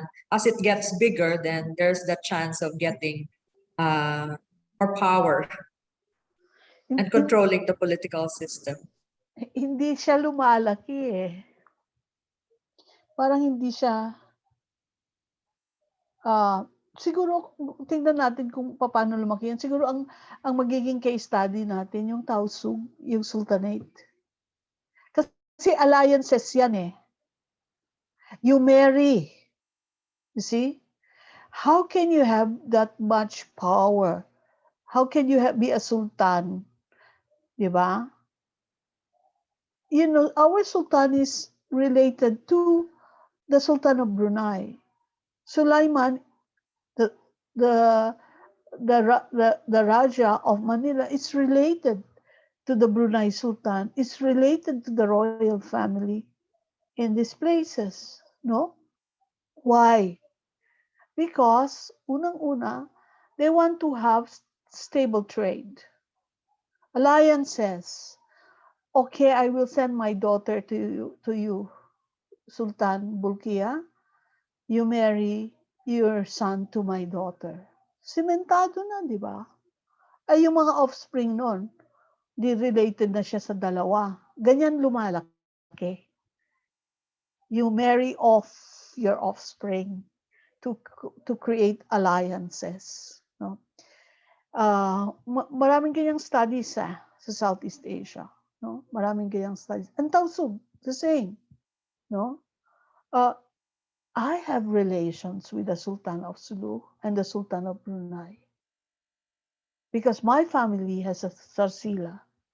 This is a genealogy that is sung. I don't know how, but we are cognitively related to them. That's why we are talking of hundreds of years. I'm not talking of yesterday or by Lolo. No, hundreds of years ago. But it's recorded in Sarsila. So when my uncle was vice president of the Philippines, Emmanuel Pelaez, went to visit the Sultan of Brunei, the Sultan's father, not this one, not this Bolkiah, the father said, "Oh, we are related." You see? How does he know? Because there is an oral tradition. So we intermarry para ma-cement. Then we have alliances. Then we keep peace. And we have trade. Traders in Southeast Asia don't make wars. Why? Hindi nasira yung sistema nyo.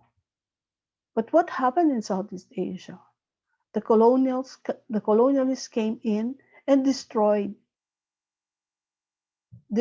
our system. Diba? So even our kinship ties stood still. Nawala rin ganung sistema. So that is how you gain power. You keep building alliances through marriages. It's also the logic arranging marriages because strategic yung iniisip you want to marry your son, a daughter, is also at another municipio. That's how you expand your power and your influence. Kaya nga, That's right. nagiging big man ka eh. Mhm. Okay, Anything more? any more? So can we proceed? Can go to the next. Okay. Can you continue, Arve? So the annual cycle. So this time, the annual cycle or the activities in the community. So from the result of this survey, you will know what is the main productive undertaking. Is it farming or fishing? Can also be half farming, half fishing, or other combinations like salt making, craft making, etc.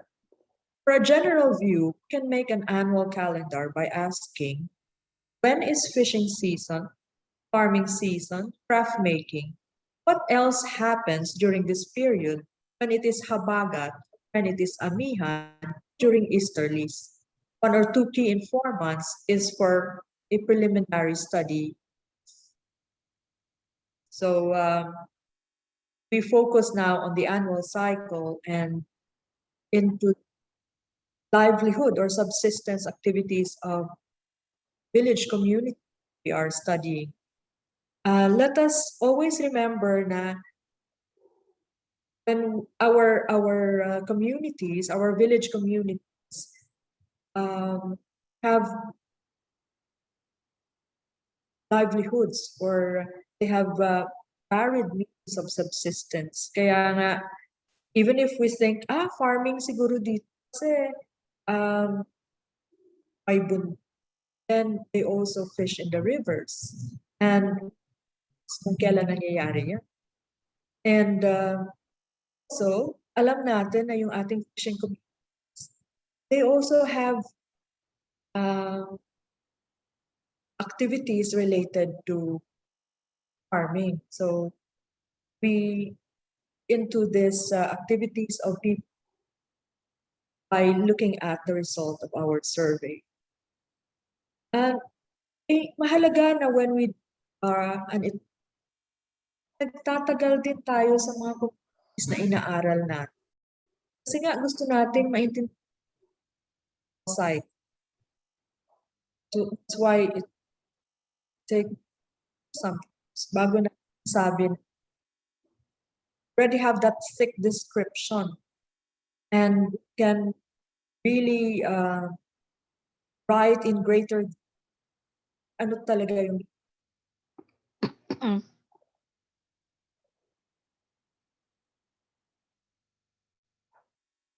ship.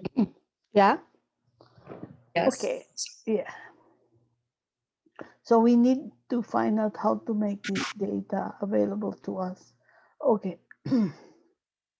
Can you continue, please? Yeah, so if you look into the table on the right, this is an outline of what happens in a community in a cycle of 1 year by collecting initial data on the subsistence activities in a community. One can picture what ideally will happen in a span of 1 year. So this table is like a buslo or a container to store fish, in this case, data.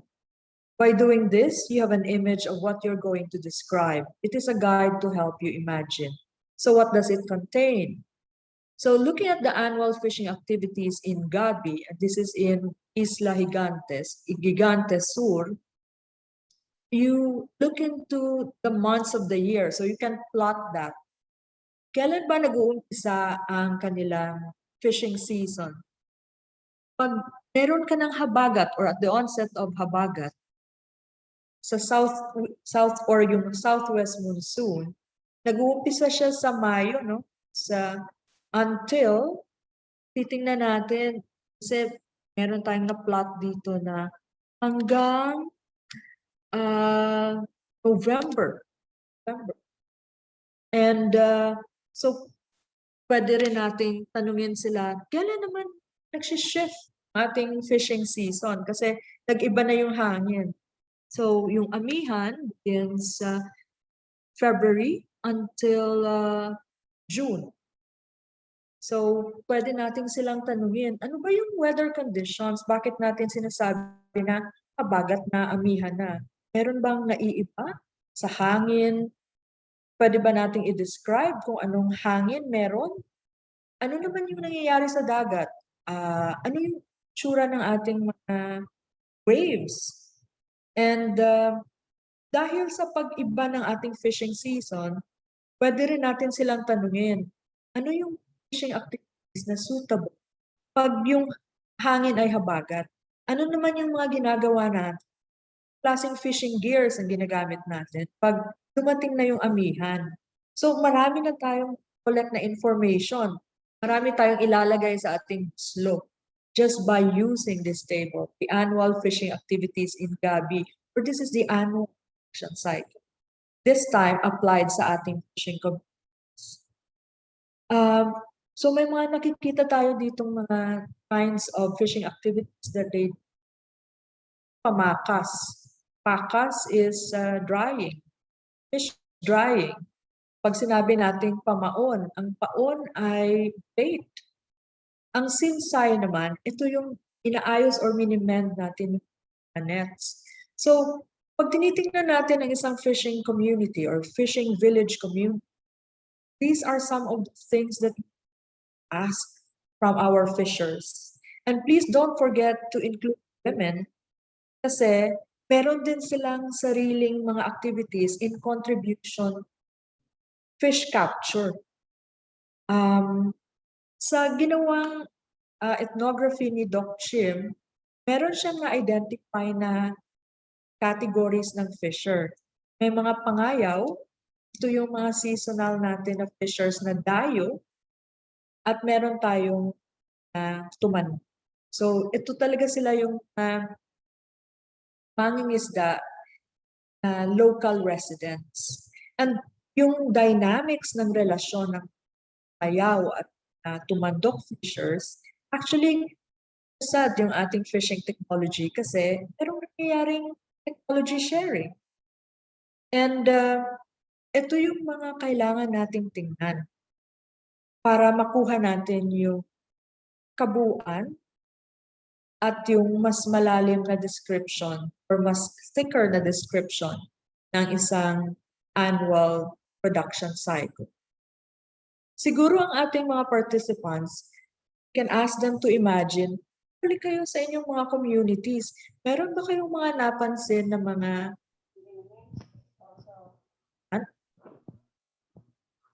production cycle? Maybe we can ask, no? We can share. Kanina nga si Irvin, marami ng tanong. Pwedeng mag-participate yung iba nating participants na babae this time? Kasi na-mention ko rin na ba na mailarawan din ginagawa.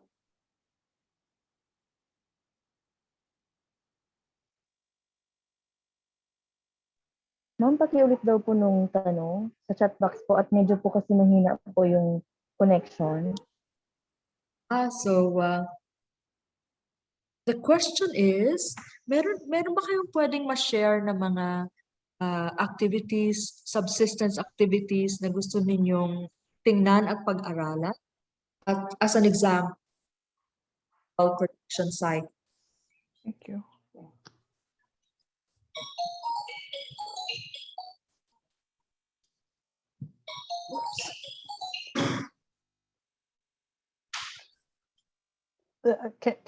Let's continue then. Yeah, sige. Let's talk about habagat and habagat and pangayaw. Yes po, you can, kayo po. Okay. Ito na yung habagat, di ba? Pag ganun na yung habagat. Tapos ito na yung, ngayon, pag ganito na, pupunta na yung mga pangayaw sa Gigantes. Ito yung Gigantes. It's a tiny speck of island. This is the Visayan Sea. Very, very productive fishing ground. No? This is Cebu. Bantayan, and this is Naro in part of Masbate. So they would come here to fish. Okay. Then after a while, after the end of the season, they go back. Yung mga fishers dito, pupunta naman dito sa kanila. No? So, yun ang description. Pero anong nangyayari? Pag yung mga tao nagmo-move about, nagkakaroon siya ng ng exchange of men and women.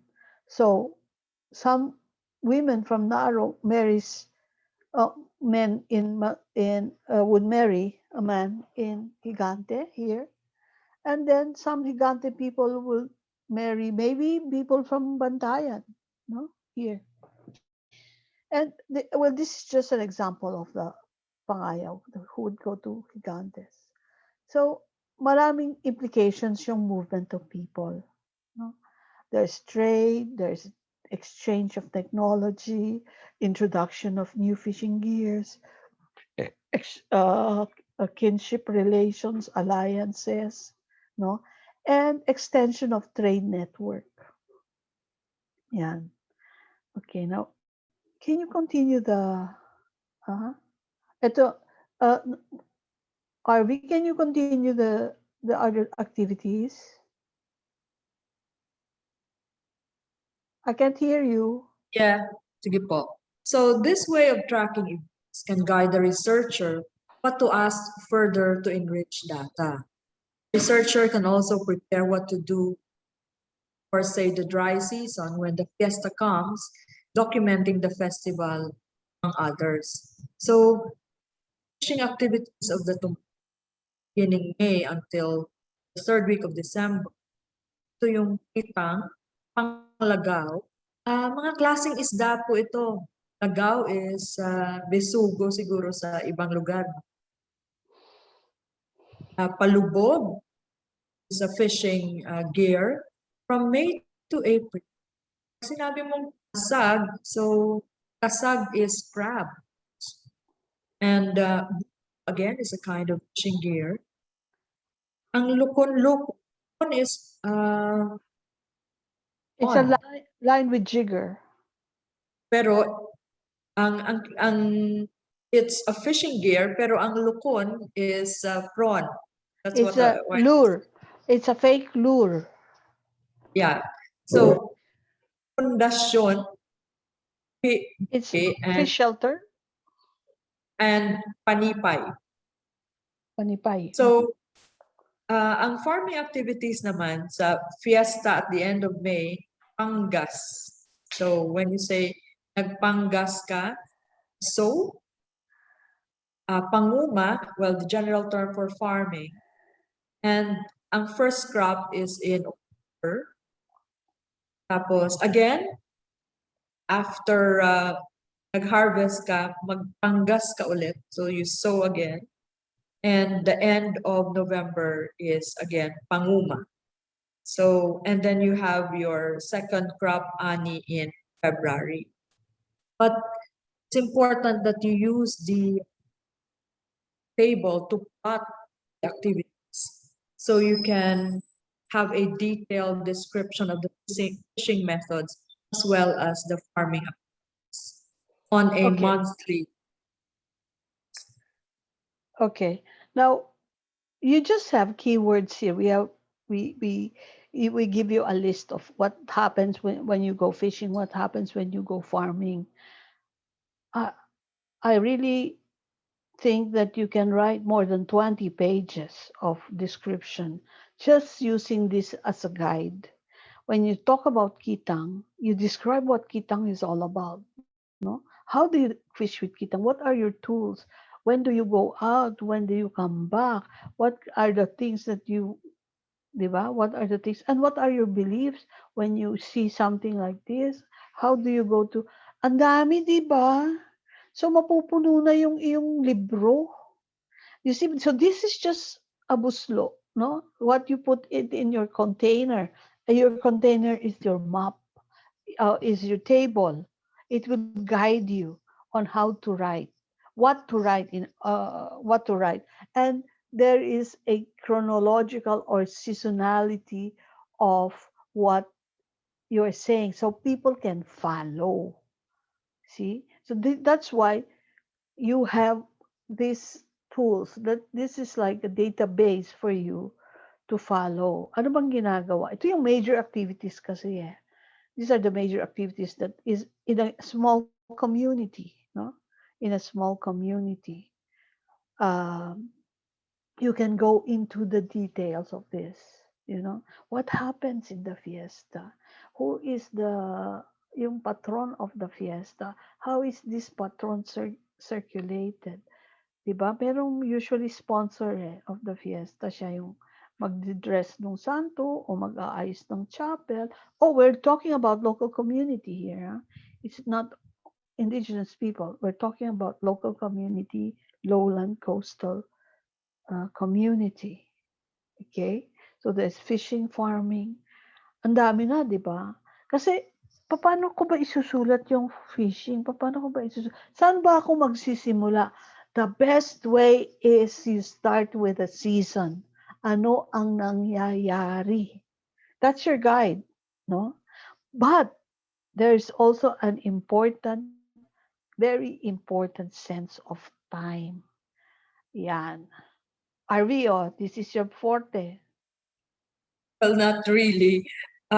Pero ang pinapakita dito ay ang bulan ay mahalaga na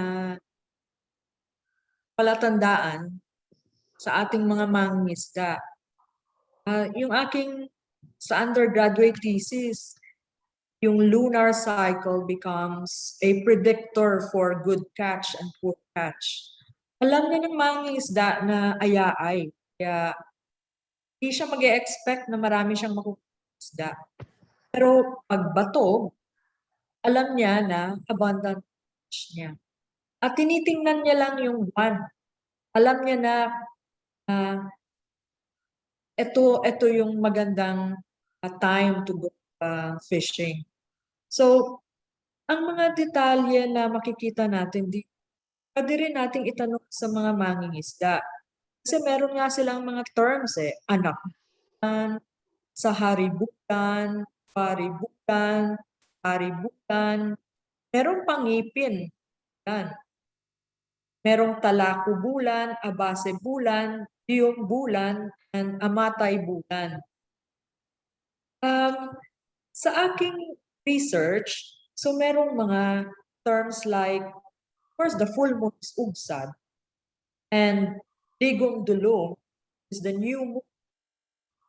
And merong nga kwarto, pag kwarto, for the first quarter and the last quarter. Alam nila na pag ganito ang itsura ng buwan, poor catch or ayaay. And they can even define na sa second night of the appearance of the first quarter, yung bag ng ayaay. So, papunta na siya ng for the good catch or the abundant catch. Rich masyado ang local knowledge sa ginagamit na traditional na paraan para time mo ang iyong fishing cycle. So, ang alam din natin na ang influences the tide. Kaya, ang mangingisda natin, terms like, malaki ang tubig. At dahil sa ang lunar cycle affects the tides, mahalaga yung naiintindihan nila, parang may language sa kanila, ang nature. And ito yung kailangan nating kasi ngayon yung ating mga fishers, reliant na rin sila sa kalendaryo. Merong big, meron pieces of, and so let's try to document knowledge of the lunar cycle and how it affects not just fishing but other subsistence activities. Meron po kayong madagdag, Ma'am Chim? Yeah. Kasi nung bago pa inintroduce sa atin yung Gregorian calendar, the calendar that we use. Ang ginagamit natin yung lunar calendar. No? And most Asian peoples use the lunar calendar. Kaya nga sabi ng mga Hapon, yung Old New Year at saka New Year. Yung Old New Year is the Lunar New Year. Remember ang Chinese may Lunar New Year? They use the old lunar calendar. Diba? Lunar New Year. The Vietnamese have Lunar New Year. Diba? Remember the Tet Offensive in Vietnam? Nung natalo yung mga colonialists versus the Vietcong, that was the Tet Offensive. No? Lunar calendar. The lunar calendar is the guiding calendar of the fishers and the farmers. The traditional Filipino fishers and farmers, indigenous peoples, they follow the lunar calendar.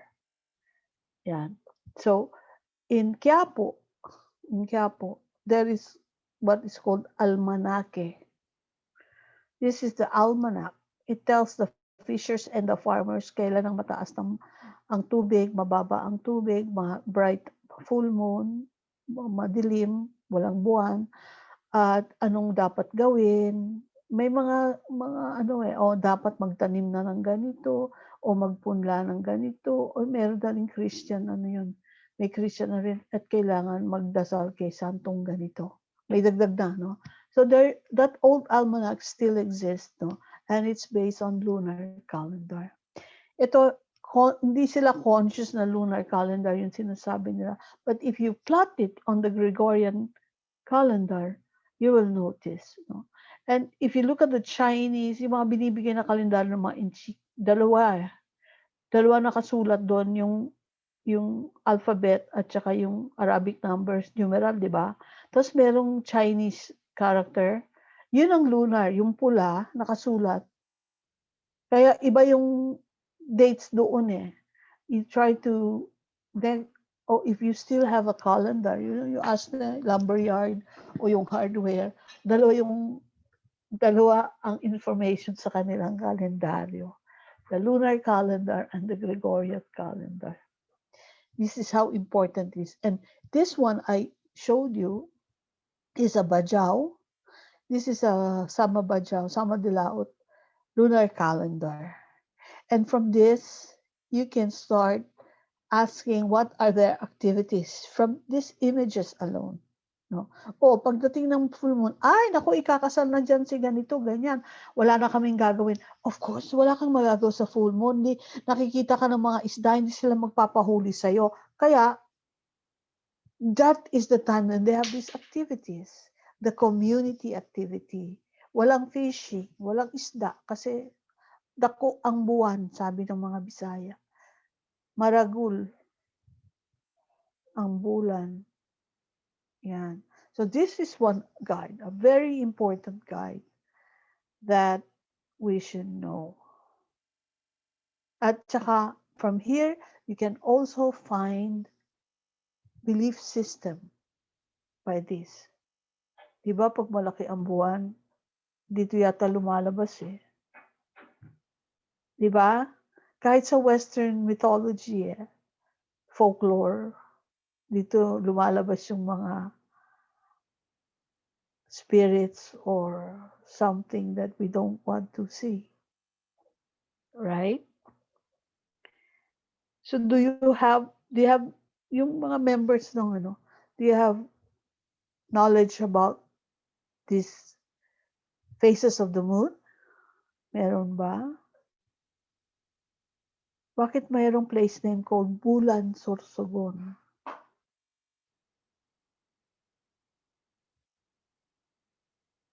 May gustong mag-share. Okay. Someone?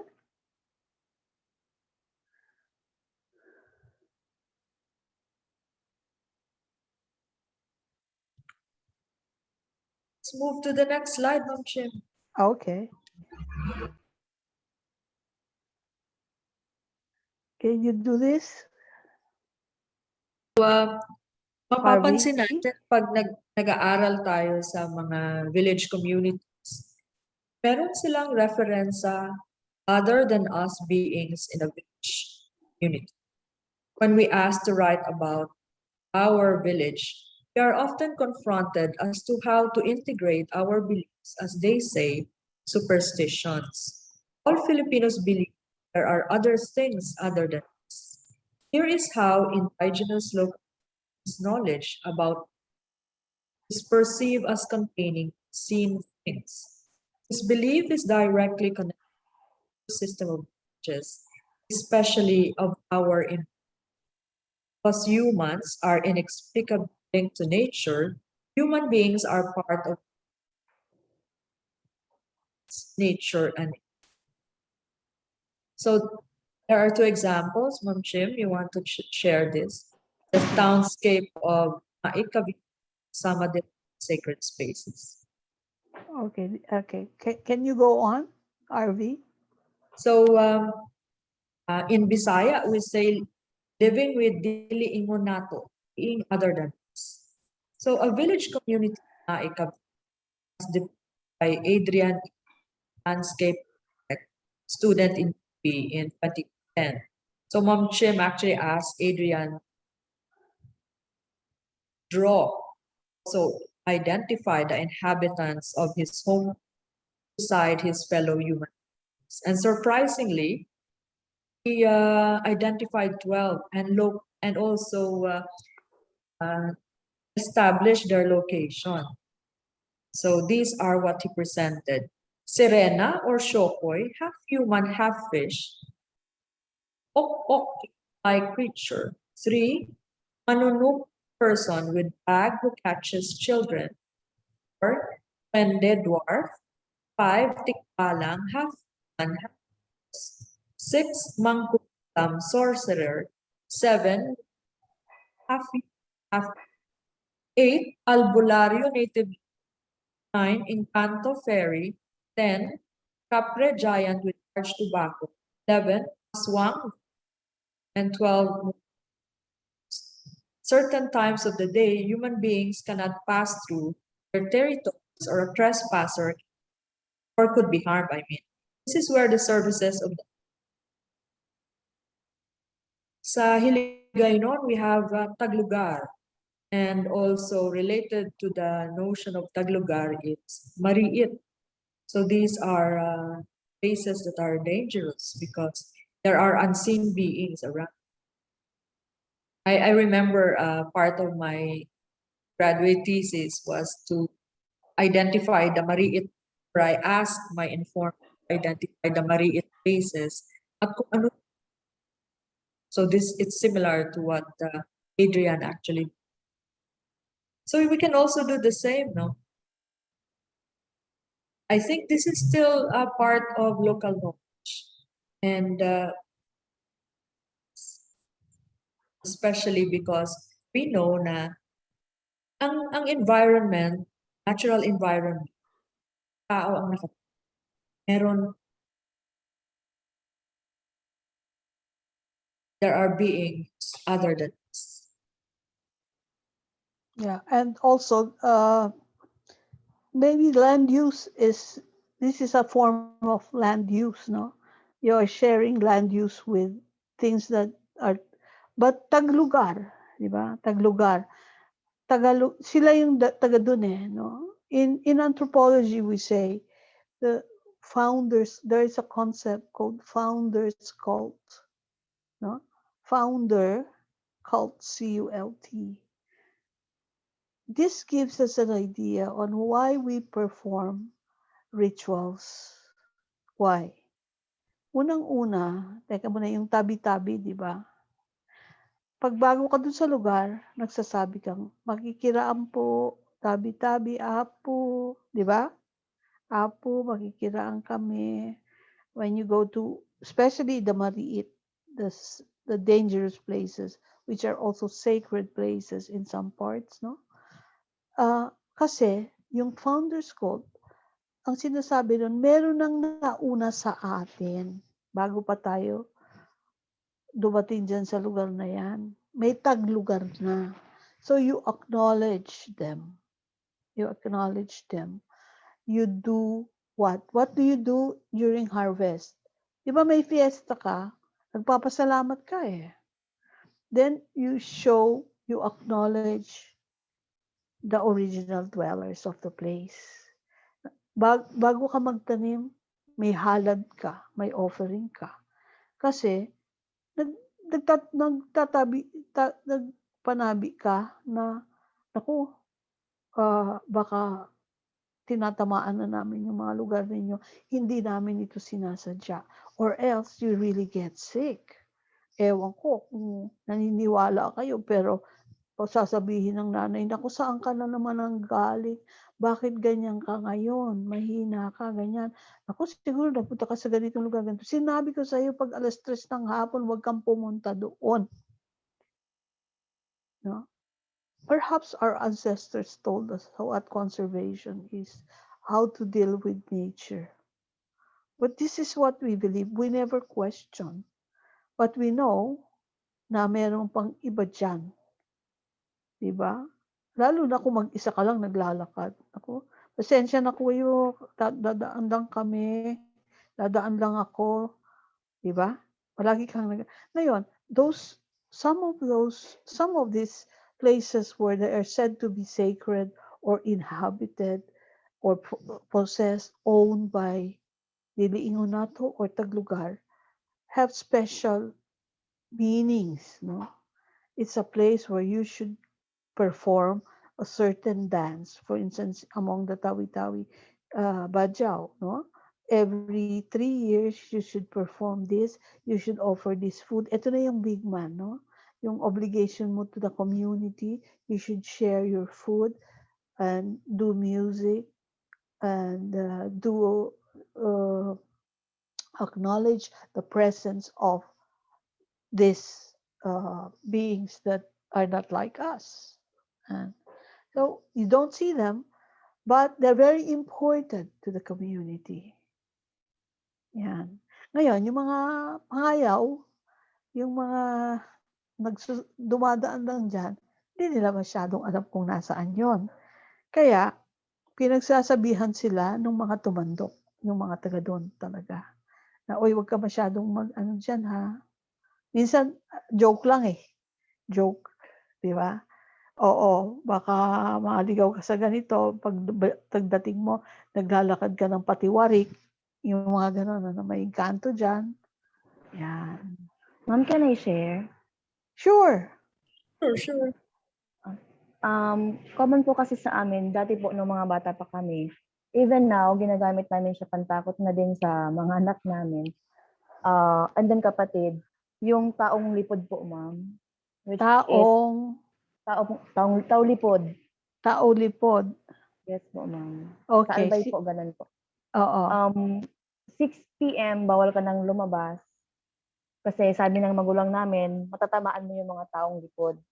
Which is, pag nagkasakit ka, kailangan mong pumunta ng albularyo para malaman kung ano ba yung nasagi mo sa paligid. So, siguro ma'am, yun po yung isa din sa, kahit ngayon ay dala-dala namin kasi effective talaga siya na pangpauwi din sa bata or pangtakot din po yung taong lipod, ma'am. Mm-hmm. Oh, interesting. So parang you can enforce discipline by bringing in the taglugar para sa Yeah. mga Yes po. Anong ibig sabihin ng lipod? Yung mga spirits po, ma'am, na hindi nakikita. Literally, what does lipod mean? Tago po, ma'am, tago. Tago. Mga tago po, lipod. Aha. Yes, ma'am. Interesting. Okay, so mahalaga din yun, hindi lang tayo, kasi may kinalaman yan doon sa subsistence activities, di ba, yung annual cycle natin. May kinalaman yan, at may kinalaman din yan nung saan ka magpapatayo ng bahay. You know, Yes, ma'am. you know yung village show you this, ha? Sana yun. Yung And another, ma'am, pag may festival po sa Albay, pinapresent po nila yung mga malalaki pong images ng mga tao-lipod, mga tikbalang, and then pinaparade Kailan po yan? nito. Kailan Sa yan? Albay po, ma'am. Yeah, really? Yes po, and para po ma-aware yung taga-Albay na dapat matandaan pa din yung mga ganitong mythologies po, may mga myth po na ganun. Kailan yung And then, festival? Anong tawag sa festival na yan? I forgot po, ma'am, yung basta po celebration po siya ng Magayon Festival sa Albay po. Then, part po dyan, sineselebrate po yung mga hindi nakikita na nilalang, yung mga tao-lipod po. Like, na-mention din po dito kanina yung sa Nai Cavite. So, dun ma'am, pinaparade siya para po maging aware yung mga tao na may mga ganon na paniniwala po yung matatanda. Kasi yung albularyo po talaga is very common po sa lugar po namin. And then, dun po sa ibang part din po ng Albay. Oh, interesting. Kailan ginagawa ito? Itong festival na ito? Dati po kasi ma'am May po siya ginagawa kasama po nung sa Magayon Festival. Para pong a month celebration po siya.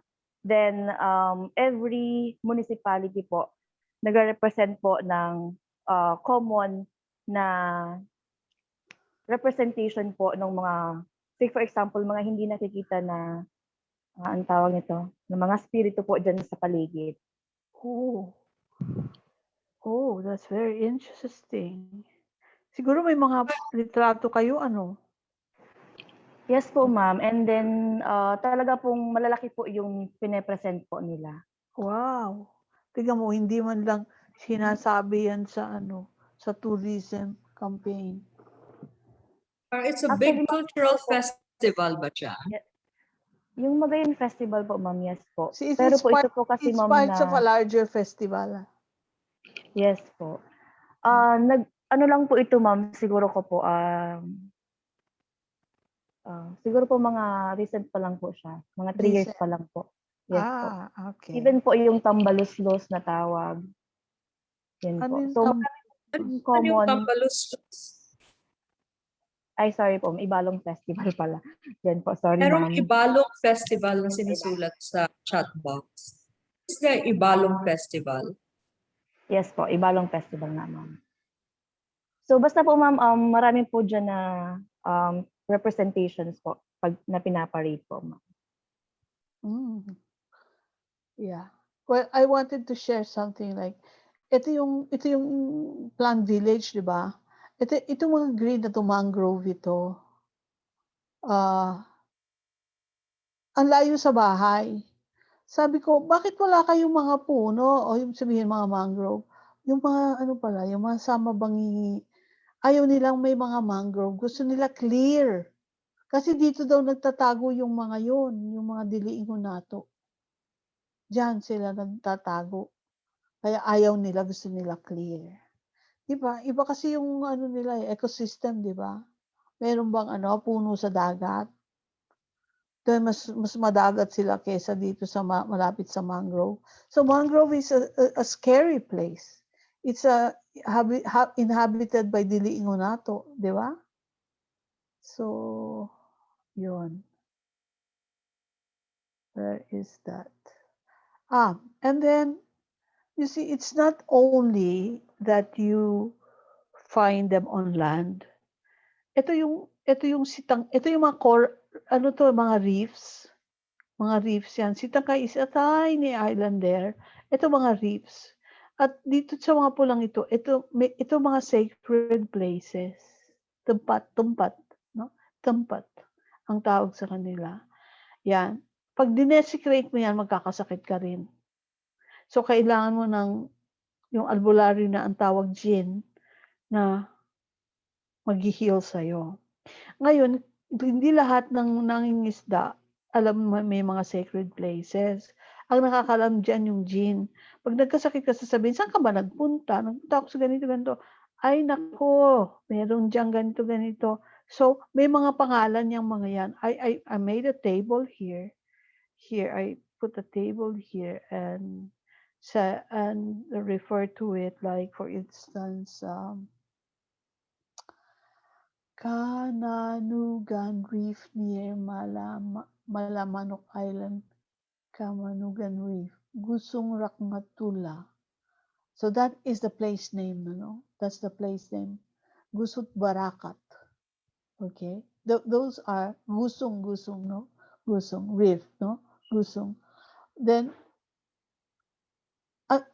sino nandito sa si Rakmatula? This guy watches the fishing ground. Siya yung nagbabantay eh. So it is a blessed shawl, no? When you can ask help, no? Kasi bigyan mo naman ako ng malaking catch, kailangan ko to, yung anak ko magpapakasal, ganyan. So sinasagot daw yung mga mo. No, paano nalaman ng informant ko to? Star is fishing, it is a fishing ground. So, Here's a trick. everybody knows it. Everybody knows it. So it is Sowong. May kanal din dyan, May kanal din yan. Yeah, Arve, you want to say something? Because meron pong alam niya dahil nag-appear siya sa kanyang dream. In a dream, yeah. Nandyan ba? Meron. Okay. So it appears in a dream of the jinn. Yan. The jinn. Yeah. So may mga iba-ibang pangalan, no? Sheikh Makdum. Siya pala yung nag-introduce ng Islam sa Sitangkay. So this is one of those here, no? Yeah. So hindi lang sa lupa, kahit sa ilalim ng tubig ba mga sacred places. Nagulat nga ako eh. Somebody, my colleagues, we were planning to, every year we used to have a conference on the Bajau in Sampurna in North Borneo, no? Sabi nila sa akin, these guys they're doing ethnomusicology. Sabi nila sa akin, Chim, gumawa ka naman ng yung sacred places. Ha? Ang hirap yata nun. Pupunta pa ako sa dagat. Sabi sa akin, hindi, mag-informant work ka na. Kailangan namin yan kasi hindi namin ginawa yan eh. They were preoccupied with that festival. The dancing. Mas dancing sila. Yung eagle. They were doing research on eagle and music and that ceremony. But they didn't know where these sacred places are, except for those in the ceremony. So I did this together with them to complement their study. Yun. I think that's about it. Can we ask Arve to make some Meron pong summary? nag-raise ng hand bago natin i-summarize, Ma'am Chim. Okay. Okay po. Good afternoon po. Kasi nabanggit po ni Ma'am. Sino to? Introduce yourself. Okay po. Good afternoon po. This is Jocelyn Dihico po from Inchensa Campus. Jocelyn. Okay, Jo.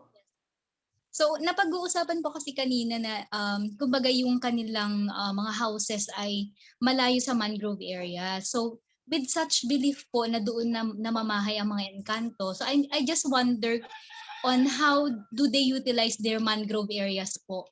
Kung napoprotektahan ba ito dahil sa belief system po nila na gano'n? Or parang pinapabayaan lang nila and hindi sila nagkakat? Or rampant din po yung cutting of mangrove species po? Nako, you just answered your question eh. So, it's a sacred place. Don't touch it. Because in the mangrove, the fish spawn, di ba? That's a spawning place. Opo. So yun po yung appreciation na nakita ko po na pag may mga ganong belief systems, more or less protected po yung kanilang environment. Kasi Yes. And then, so yun po yung appreciation na nakita ko. Yun. So, tingnan natin, no, when of course, they will not answer you that way eh. Pero ito yung yan yung translation sa culture natin, di ba? At saka yung sa Western scientific knowledge natin. Yan yung ating translation. Yes po. Yeah, that's good. Kaya, But kaya nga siguro, Ma'am Chim, I can add na parang natural environmentalists din yung ganitong klaseng paniniwala kasi it's conservation and preservation. Kaya as you leave some areas untouched, ayaw mo, hindi ka pwedeng kumuha ng mga bagay na paari kasi taglub. So, the process, kaka-promote conservation and preservation ng isang lugar. yeah, and Hindi- yeah, Idagdag din kasi natin, Ma'am Chim, yung, di ba ang dagat ay ano rin, liit. Meron paniwala na mas mariit ang para mo sa lupa. Dahil mas hindi mo alam kung and so dito natin makikita na kaya nga ang fisher, isa sa mga protocol niya, bawal siyang mag-ingay. Kasi pag maingay siya, maidal mo, magising. And reason kung bakit meron din sa lalong-lalo na pagbago ang merong usok, meron ding daga or katay ng manok, ismear mo ng blood. So all this related sa paniniwala na kasi merong mga paglugar, may merong di taga rito. So ito, mga kailangan pa natin talagang aralin at kailangan pa rin ito. Thank you. yeah. This conservation and this balance of nature, di ba? Take what you need and leave the rest to others. Siguro yan yung pandemic lesson natin mula sa pandemic, di ba? Take what you need, leave some to others. May mga indigenous peoples, hindi nila hina-harvest lahat nung, let's say, fruits, no? Papaya. Bakit? Pakainin mo din yung birds. Hindi mo kailangan lahat yun eh. Lahat yun, di ba? So, may time, ganito ko lang naintindihan yan eh. Yung papaya pala, pagkatapos ng summer, hindi na siya masarap. Mas stronger ang lasa. May pait-pait. Ganyan. No, so just before that, you stop harvesting because you leave some to the birds because the next fruit will not be good for the birds anymore. Kasi iba na ang lasa nun. Yun na yung mga inuulan na papaya. So, yun na yun pang fertilize na lang to the next fruit, no? It takes a long time for us to understand, to experience it, di ba? So, yung masyado kang maraming tinitake, bakit merong silang ethics, di ba? Sa subsistence activities. Bakit binabalik mo yung maliliit na isda? Ano namang magagawa sa inyo yung maliliit na isda na yan? Pwede ka namang bumalik at lalaki pa siya. Because of the capitalist society, maybe even the capitalists will take it and use it as a fertilizer. Yung mga dapat sanang hindi hulihin, pero nasasama dun sa kanilang huge nets, no? But that local people will always have that ethical belief that I will still come back, you will still grow, bumalik ka muna dyan. Diba? So I would just take what there is and that is useful for us. So, these are part of the local knowledge, indigenous knowledge. And by talking about sacred places, mariit na lugar, lumalabas itong mga sense of conserving our environment of nature. and not disturbing it. Diba? So, kaya pala. Siyempre, when we are told na, huwag kang lumabas ng mga 6:00 na ganyan. Kaya pala, kaya ka nagkasakit, gano'n, no? May darating na gano'n. But what happens at 6? Ito yung time when, di ba ito yung dusk? Pabalik na yung mga birds, di ba? If you are in places that are many trees, didn't you notice, pagbaba na ng araw, eto na yung birds. Nandito na sila. Ngayon ko lang talaga na-realize, dahil nagmamadali tayo palagi. Sa cities, nagmamadali palagi ang tao. Hindi mo na nakikita yung, pababa na yung araw. Ang ingay-ingay ng mga ibon at yun na sila. No? Ngayon ko lang yun na, I have time now. And says, then when I used to live inside UP campus, marami rin kaming trees, marami yan.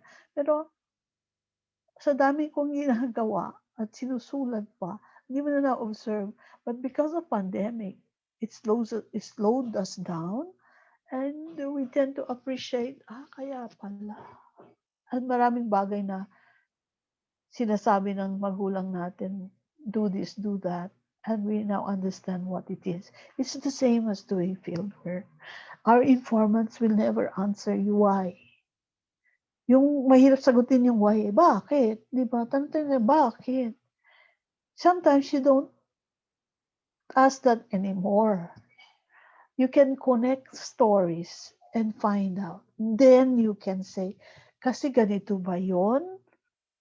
They will affirm or probably will not affirm. But with that observation, pwede mo nang ma-check. No? Pwede mo nang ma-check. So hindi lahat alam nilang sagutin. It's the way you ask these questions. It's the way you put it into context. Then they can connect. You can connect. Yan. So, maraming bagay.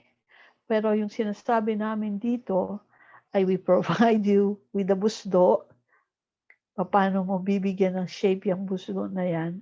And you can do your description. No? You can do your description. And probably Arve can summarize what we have done so far.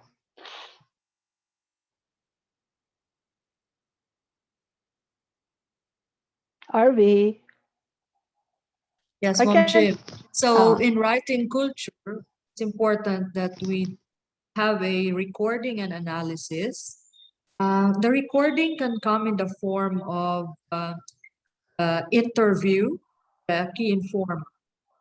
And I think we saw, pwedeng gamitin natin yung tables na nakita natin, very helpful sa pag-record ng annual production cycle. We can do the survey, household survey, for us to get the larger picture of village community studying. Pero mahalaga din kasi itong survey dahil makikita natin mga activities ng mga tao na inaaral. So malalaman na rin natin subsistent activities that they do. Farming ba? Fishing ba? Crafts? Ano pa yung ginagawa nila? And the photographs are very useful kasi want to imagine, come up with descriptions of the places that we are writing about. Pwede nating tignan yung mga na ito. And we can even draw. So makikita natin yung kauman. Kita natin kung ano yung tsura ng ating cluster of houses na bumubuo. And we can have more descriptions of places that we are studying or community. Have this visual text. And another thing is, ang photographs kasi kahit tayo meron ding memory, no? Tungkol sa kinuha nating picture. And so makakatulong yan, makakadagdag sa ating nuance na susulat. And pwede rin kasi na yung mga photographs na to, tayo ng field, merong tinatawag na photo citation. So pag pinakita natin, generate more data, kasi kwento pa rin yung kausap natin sa photograph na lahat ng ito, buslo, no? These are containers because ang daming data set makita, narratives, even the self. So we now have enough information to describe each community. Mahalaga din na makita natin ano yung families, a genealogy, para alam natin at dahil sa intermarriage from another village community, so nag-expand clan na ito and mas cement yung social relations sa iba pang mga lugar at kita natin sa process dito yung sa textured yung ating description of how the village communities form. And mahalaga na ang participant observation kasi as a method research ay hindi lang tayo directly nag-observe.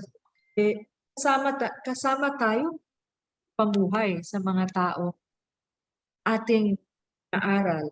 So, kailangan siguro experience kung ano nga ba mangisda, ano nga ba mag-mend,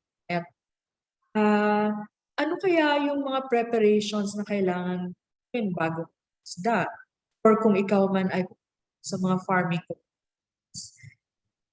Meron pa silang ritual na ginagawa sa ang isang pa at pwede na magtanim or ang mga ang presence natin sa community at direct participate sa kanilang activities, nakaka-build din yan ng rapport. So makikita natin na importante ang ating presence and direct na pag-participate talaga sa mga activities nila. I think, so given all this, pwede na nating sabihin na meron tayong kailangang tingnan. Kasi if you have records, if you have all these data sets in order, you can come up with a good analysis. And so you can describe peoples, their customs, and these are what comprises their culture. And yeah, that's about it. I think that because we assigned readings, can dig deeper into how writing culture is actually done and is a process. Yes, Mom Jim, thank you. Okay, so can we go back to the groups?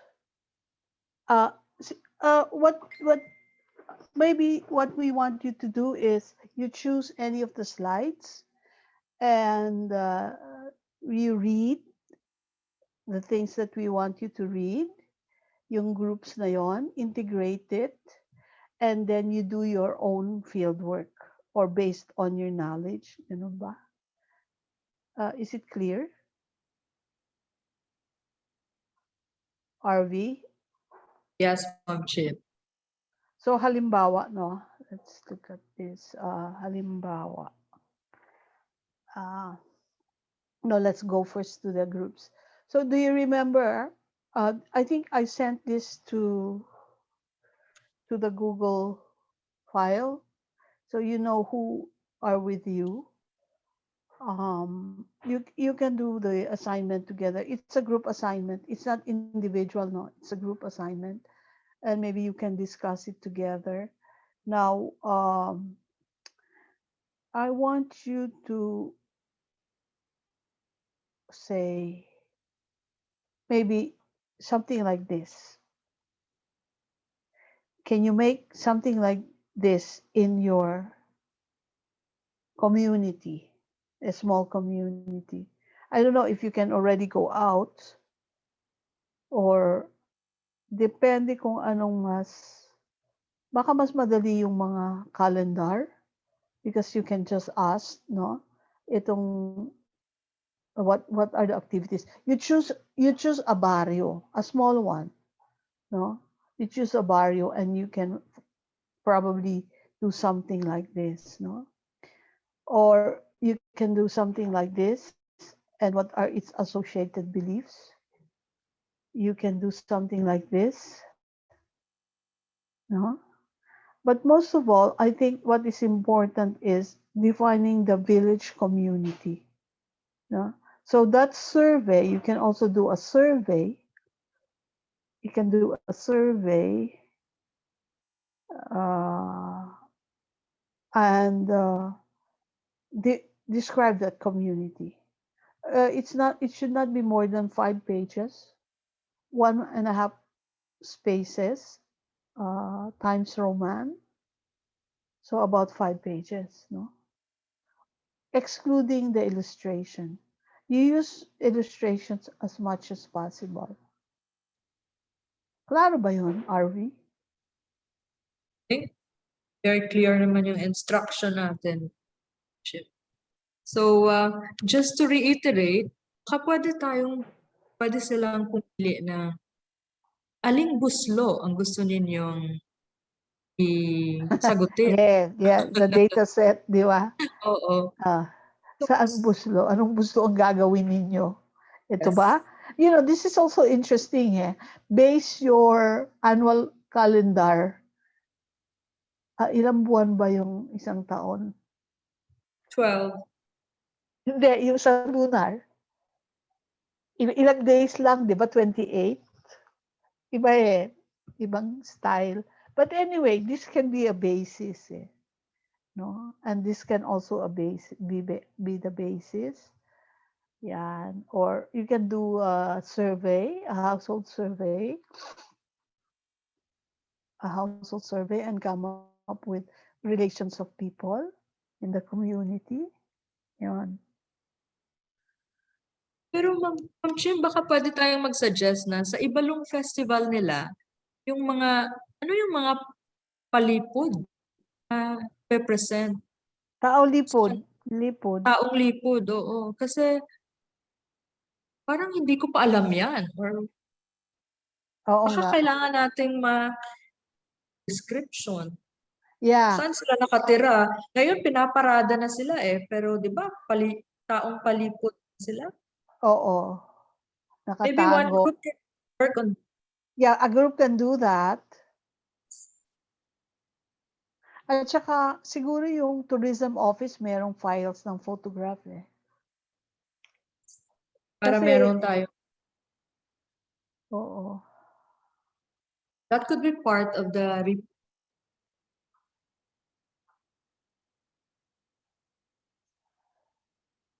At saka yung badyaw sa daet, yung kay Danny, yung observation ni Danny. Sa Mercedes po, yun, in another town. Mercedes is the fishing town of Camarines Norte. Aha. At meron din po sariling festival may mga festival din yung mga towns ng Camarines Norte. Yung Ibalon Festival mukhang mahirap yata ang ano yun. I-access ngayong time ng pandemic. So, Informant work lang. Kung merong knowledgeable of the festival, informant work. It doesn't have to be that field work. Diba?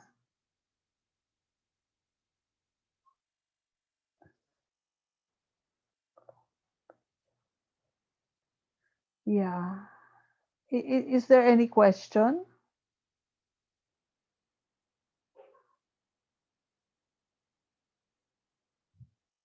Yung idea ng kahimanwa. Saan ba ito? Doon sa kabila yata ito, ano? Did I ask this? Yung kahimanwa? Joe? Si Man. Si Oh, Man. yes po, ano po? Yung kahimanwa? What about it po? Can somebody write about that? Hey, Manwa. You can assign it to the group. No, they have to choose if they want to do it. Okay, we can ask them. Oo. I'm going to have a meeting with them next week for debriefing at mga discussion ng mga modules, no, for the first week before they go into the next 4 modules. So we can put that in as part of the discussion. Yung ano po yung mga gusto niyo, kung ano yung mga gusto niyo ibigay sa kanila instruction, you can send it to me and I'll discuss it with them. Arve, Yes po. can you put it Surely. down together? Sige, I'll do that. So it's 1.5 spaces. A4. Send it to me by either email. Yeah, we'll send it to you. Send it to me and then I'll include it as part of my discussion. Kasi pinag-iisipan na din po namin kung ano yung kanilang mga pwedeng pag-aralan. Kaya maganda yan na meron kayong maibibigay sa aming direction kung saan nila gusto. So, ito yung mga keywords, kahimanwa. The idea sa village community, the idea of village community. Kahimanwa.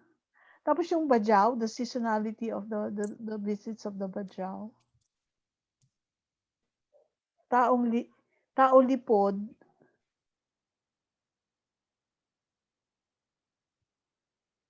Yung in one of the Ibalong, part of the Ibalong, yung taong lipod, di ba? Yung pinaparada nila. Sa festival yun. Hindi pala. Magayon pala yun. Sa Albay, di ba? Yung Magayon Festival, Tao Lipod. Sa Albay po yun, sa Albay. Oo. What else? Well, you can do annual cycle in one village, no? You study that. It's a good exercise. And pwede yung hatiin naman yung yung task. Once you identify yung subsistence activities, ganyan. Okay, what else? Well, siguro yun. And then please read the sets. Because it can give you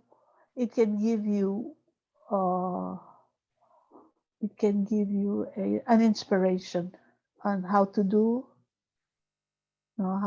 it. I think reading helps you in writing. The more you read, the more you will be articulate in writing. Jim, parang naisip ko lang, baka magandang ng parang list of flora ng isang lugar. Flora and fauna. Pwede, yeah. Baka pwedeng inventory, yeah. inventory. Yeah. Parang ethnobotany. Yeah, and their uses, no? Lalong-lalo na baka meron siyang tema ng pandemic. Naisip ko eh. Yeah. Yung Camarines Norte po, may pinyahan festival kami. So ibig sabihin that's part of the agricultural marami kayong pinya? Nasa amin po yung yung maliliit na pinya, yung Formosa. Okay. Formosang pinya na and we sa university or CNSC, we have the Queen Pineapple research center na ini-establish namin ngayon. Mm-hmm. Okay. Well, that's just about it. Joe, do you have some questions or the participants? Will the participants have some questions? Okay, participants, please speak out kasi naman para makita nila na Jim and Arve, nagising kayo lahat. Pakita kayo. Ma'am, question lang po. Ma'am Lavoy-Celine de la Cruz po. Bali po, ma'am, ito pong sets na binigay po sa Module 4. Separate pa po ito. Ano po? Magiging guide din po namin siya. So, say for example po itong trade and patronage of ATI material and then between the veneration and prejudice po. Say for example, ma'am, kami po sa set 5. Mamimili po ba kami dito, ma'am? Or ito pong dalawa yung babasahin namin? Sa inyo lahat yun. Okay po, ma'am. Thank you po. Sa inyo Then, lahat. separate din po, ma'am, yung task, which is we will consider po the village community, annual production cycle, analysis or writing culture, and ano pa yun, mamimili lang po kami dun, ma'am, sa binigay niyo po. Ano po? Tama po, ma'am? Sorry, choppy yung, narinig mo yun, RV? Choppy sa akin, hindi ko nakuha. Laverly, yung binigay nilang sets, di ba? Pumili kayo kung alin yung kukunin ninyo. Merong assigned.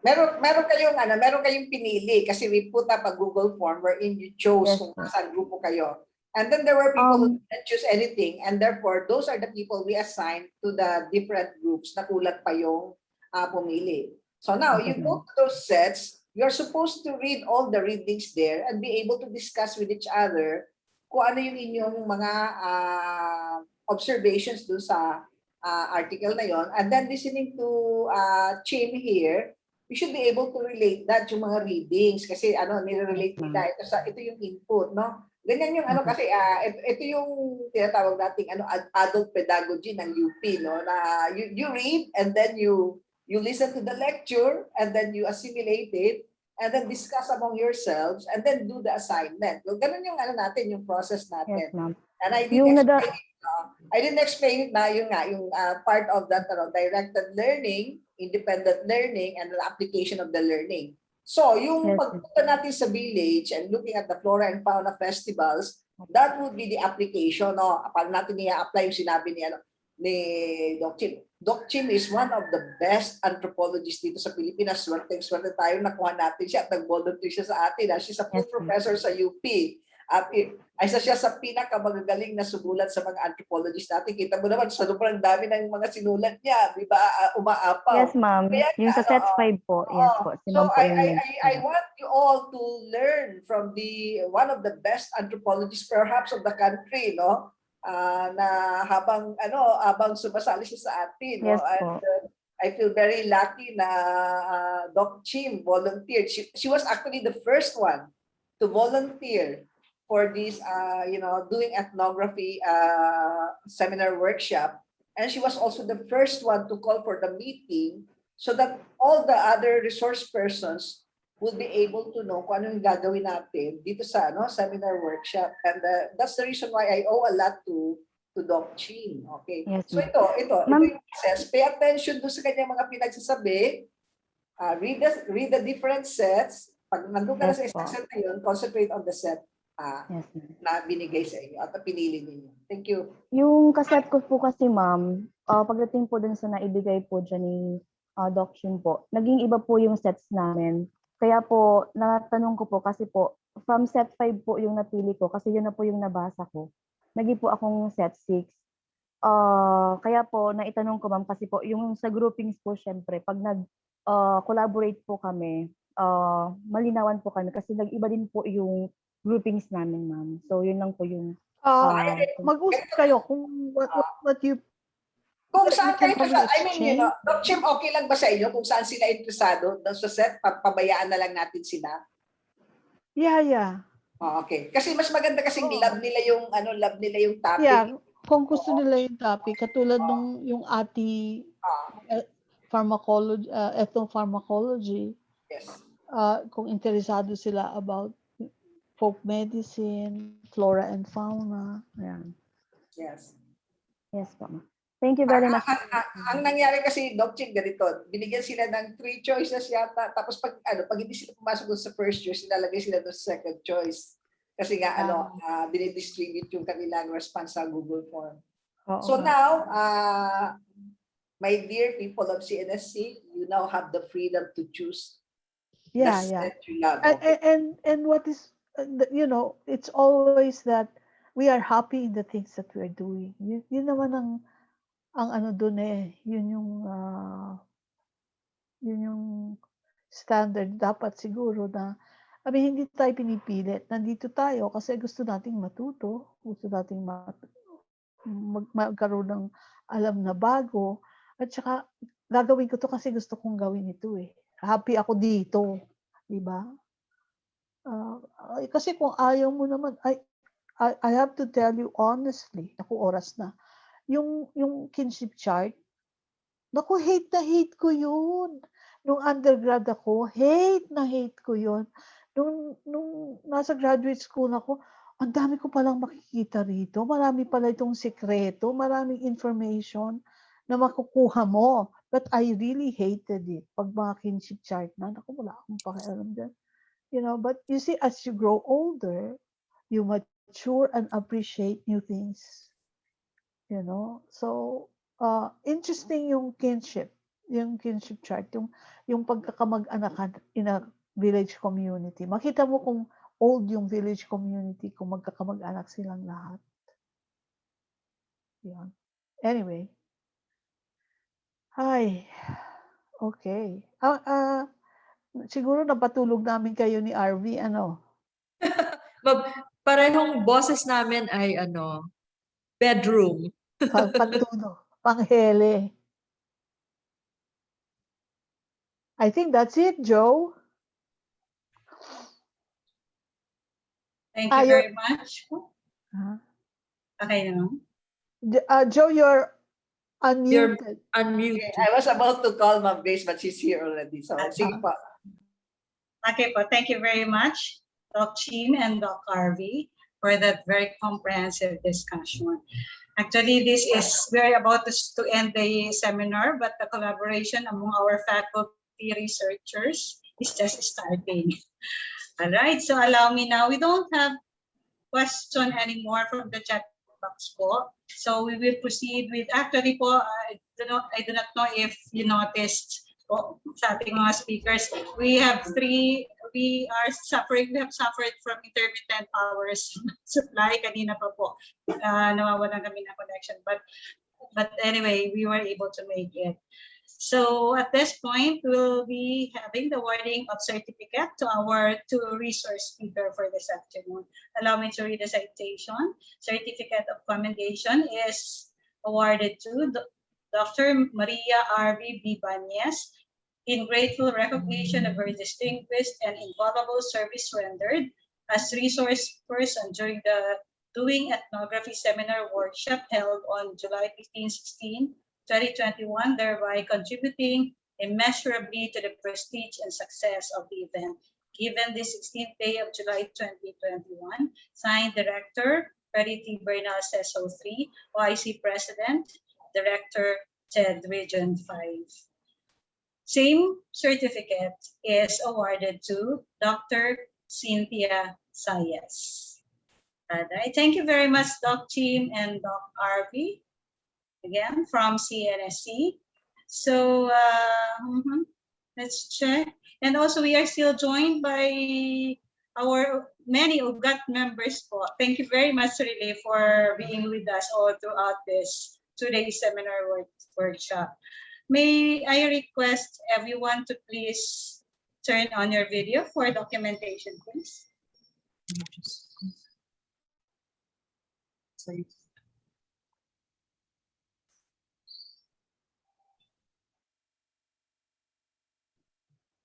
All right.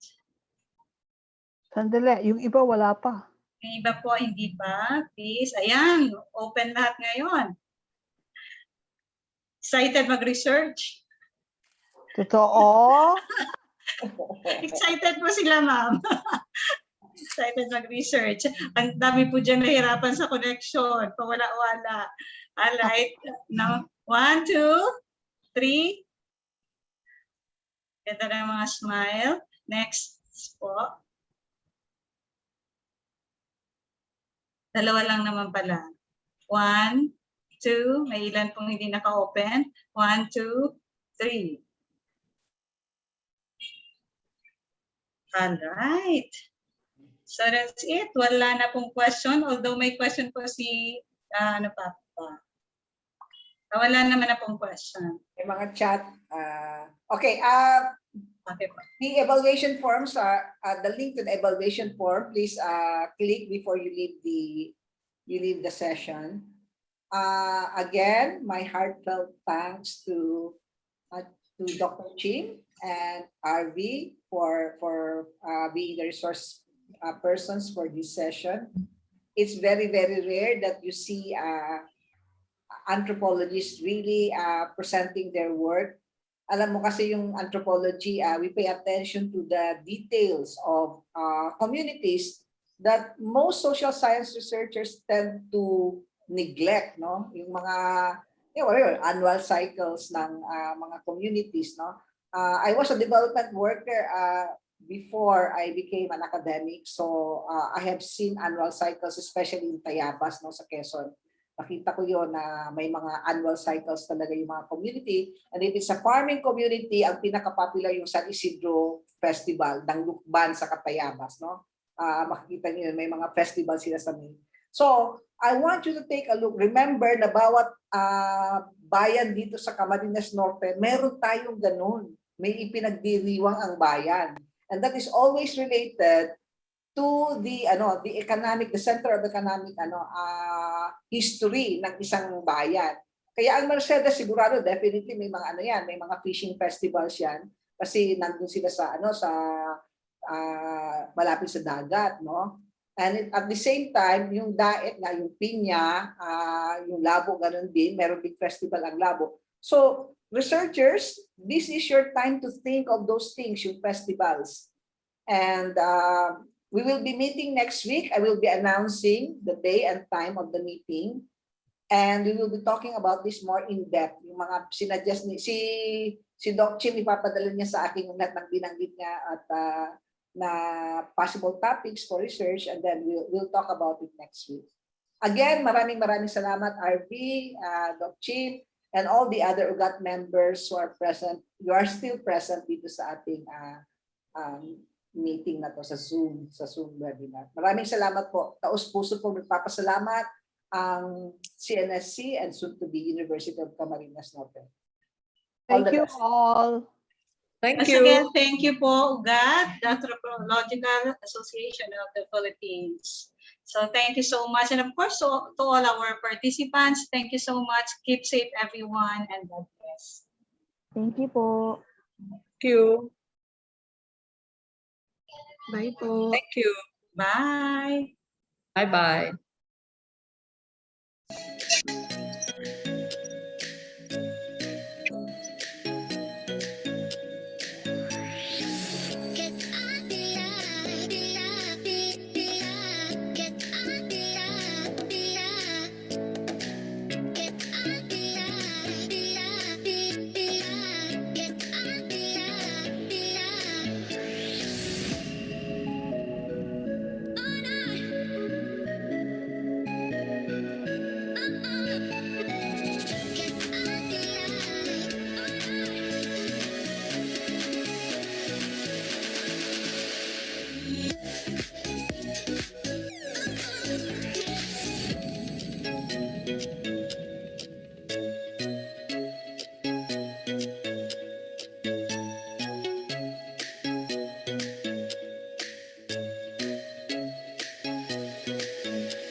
Do you want to save time, money, resources? Do you want to achieve efficiency, accuracy, timeliness in the implementation of your programs, projects, and activities?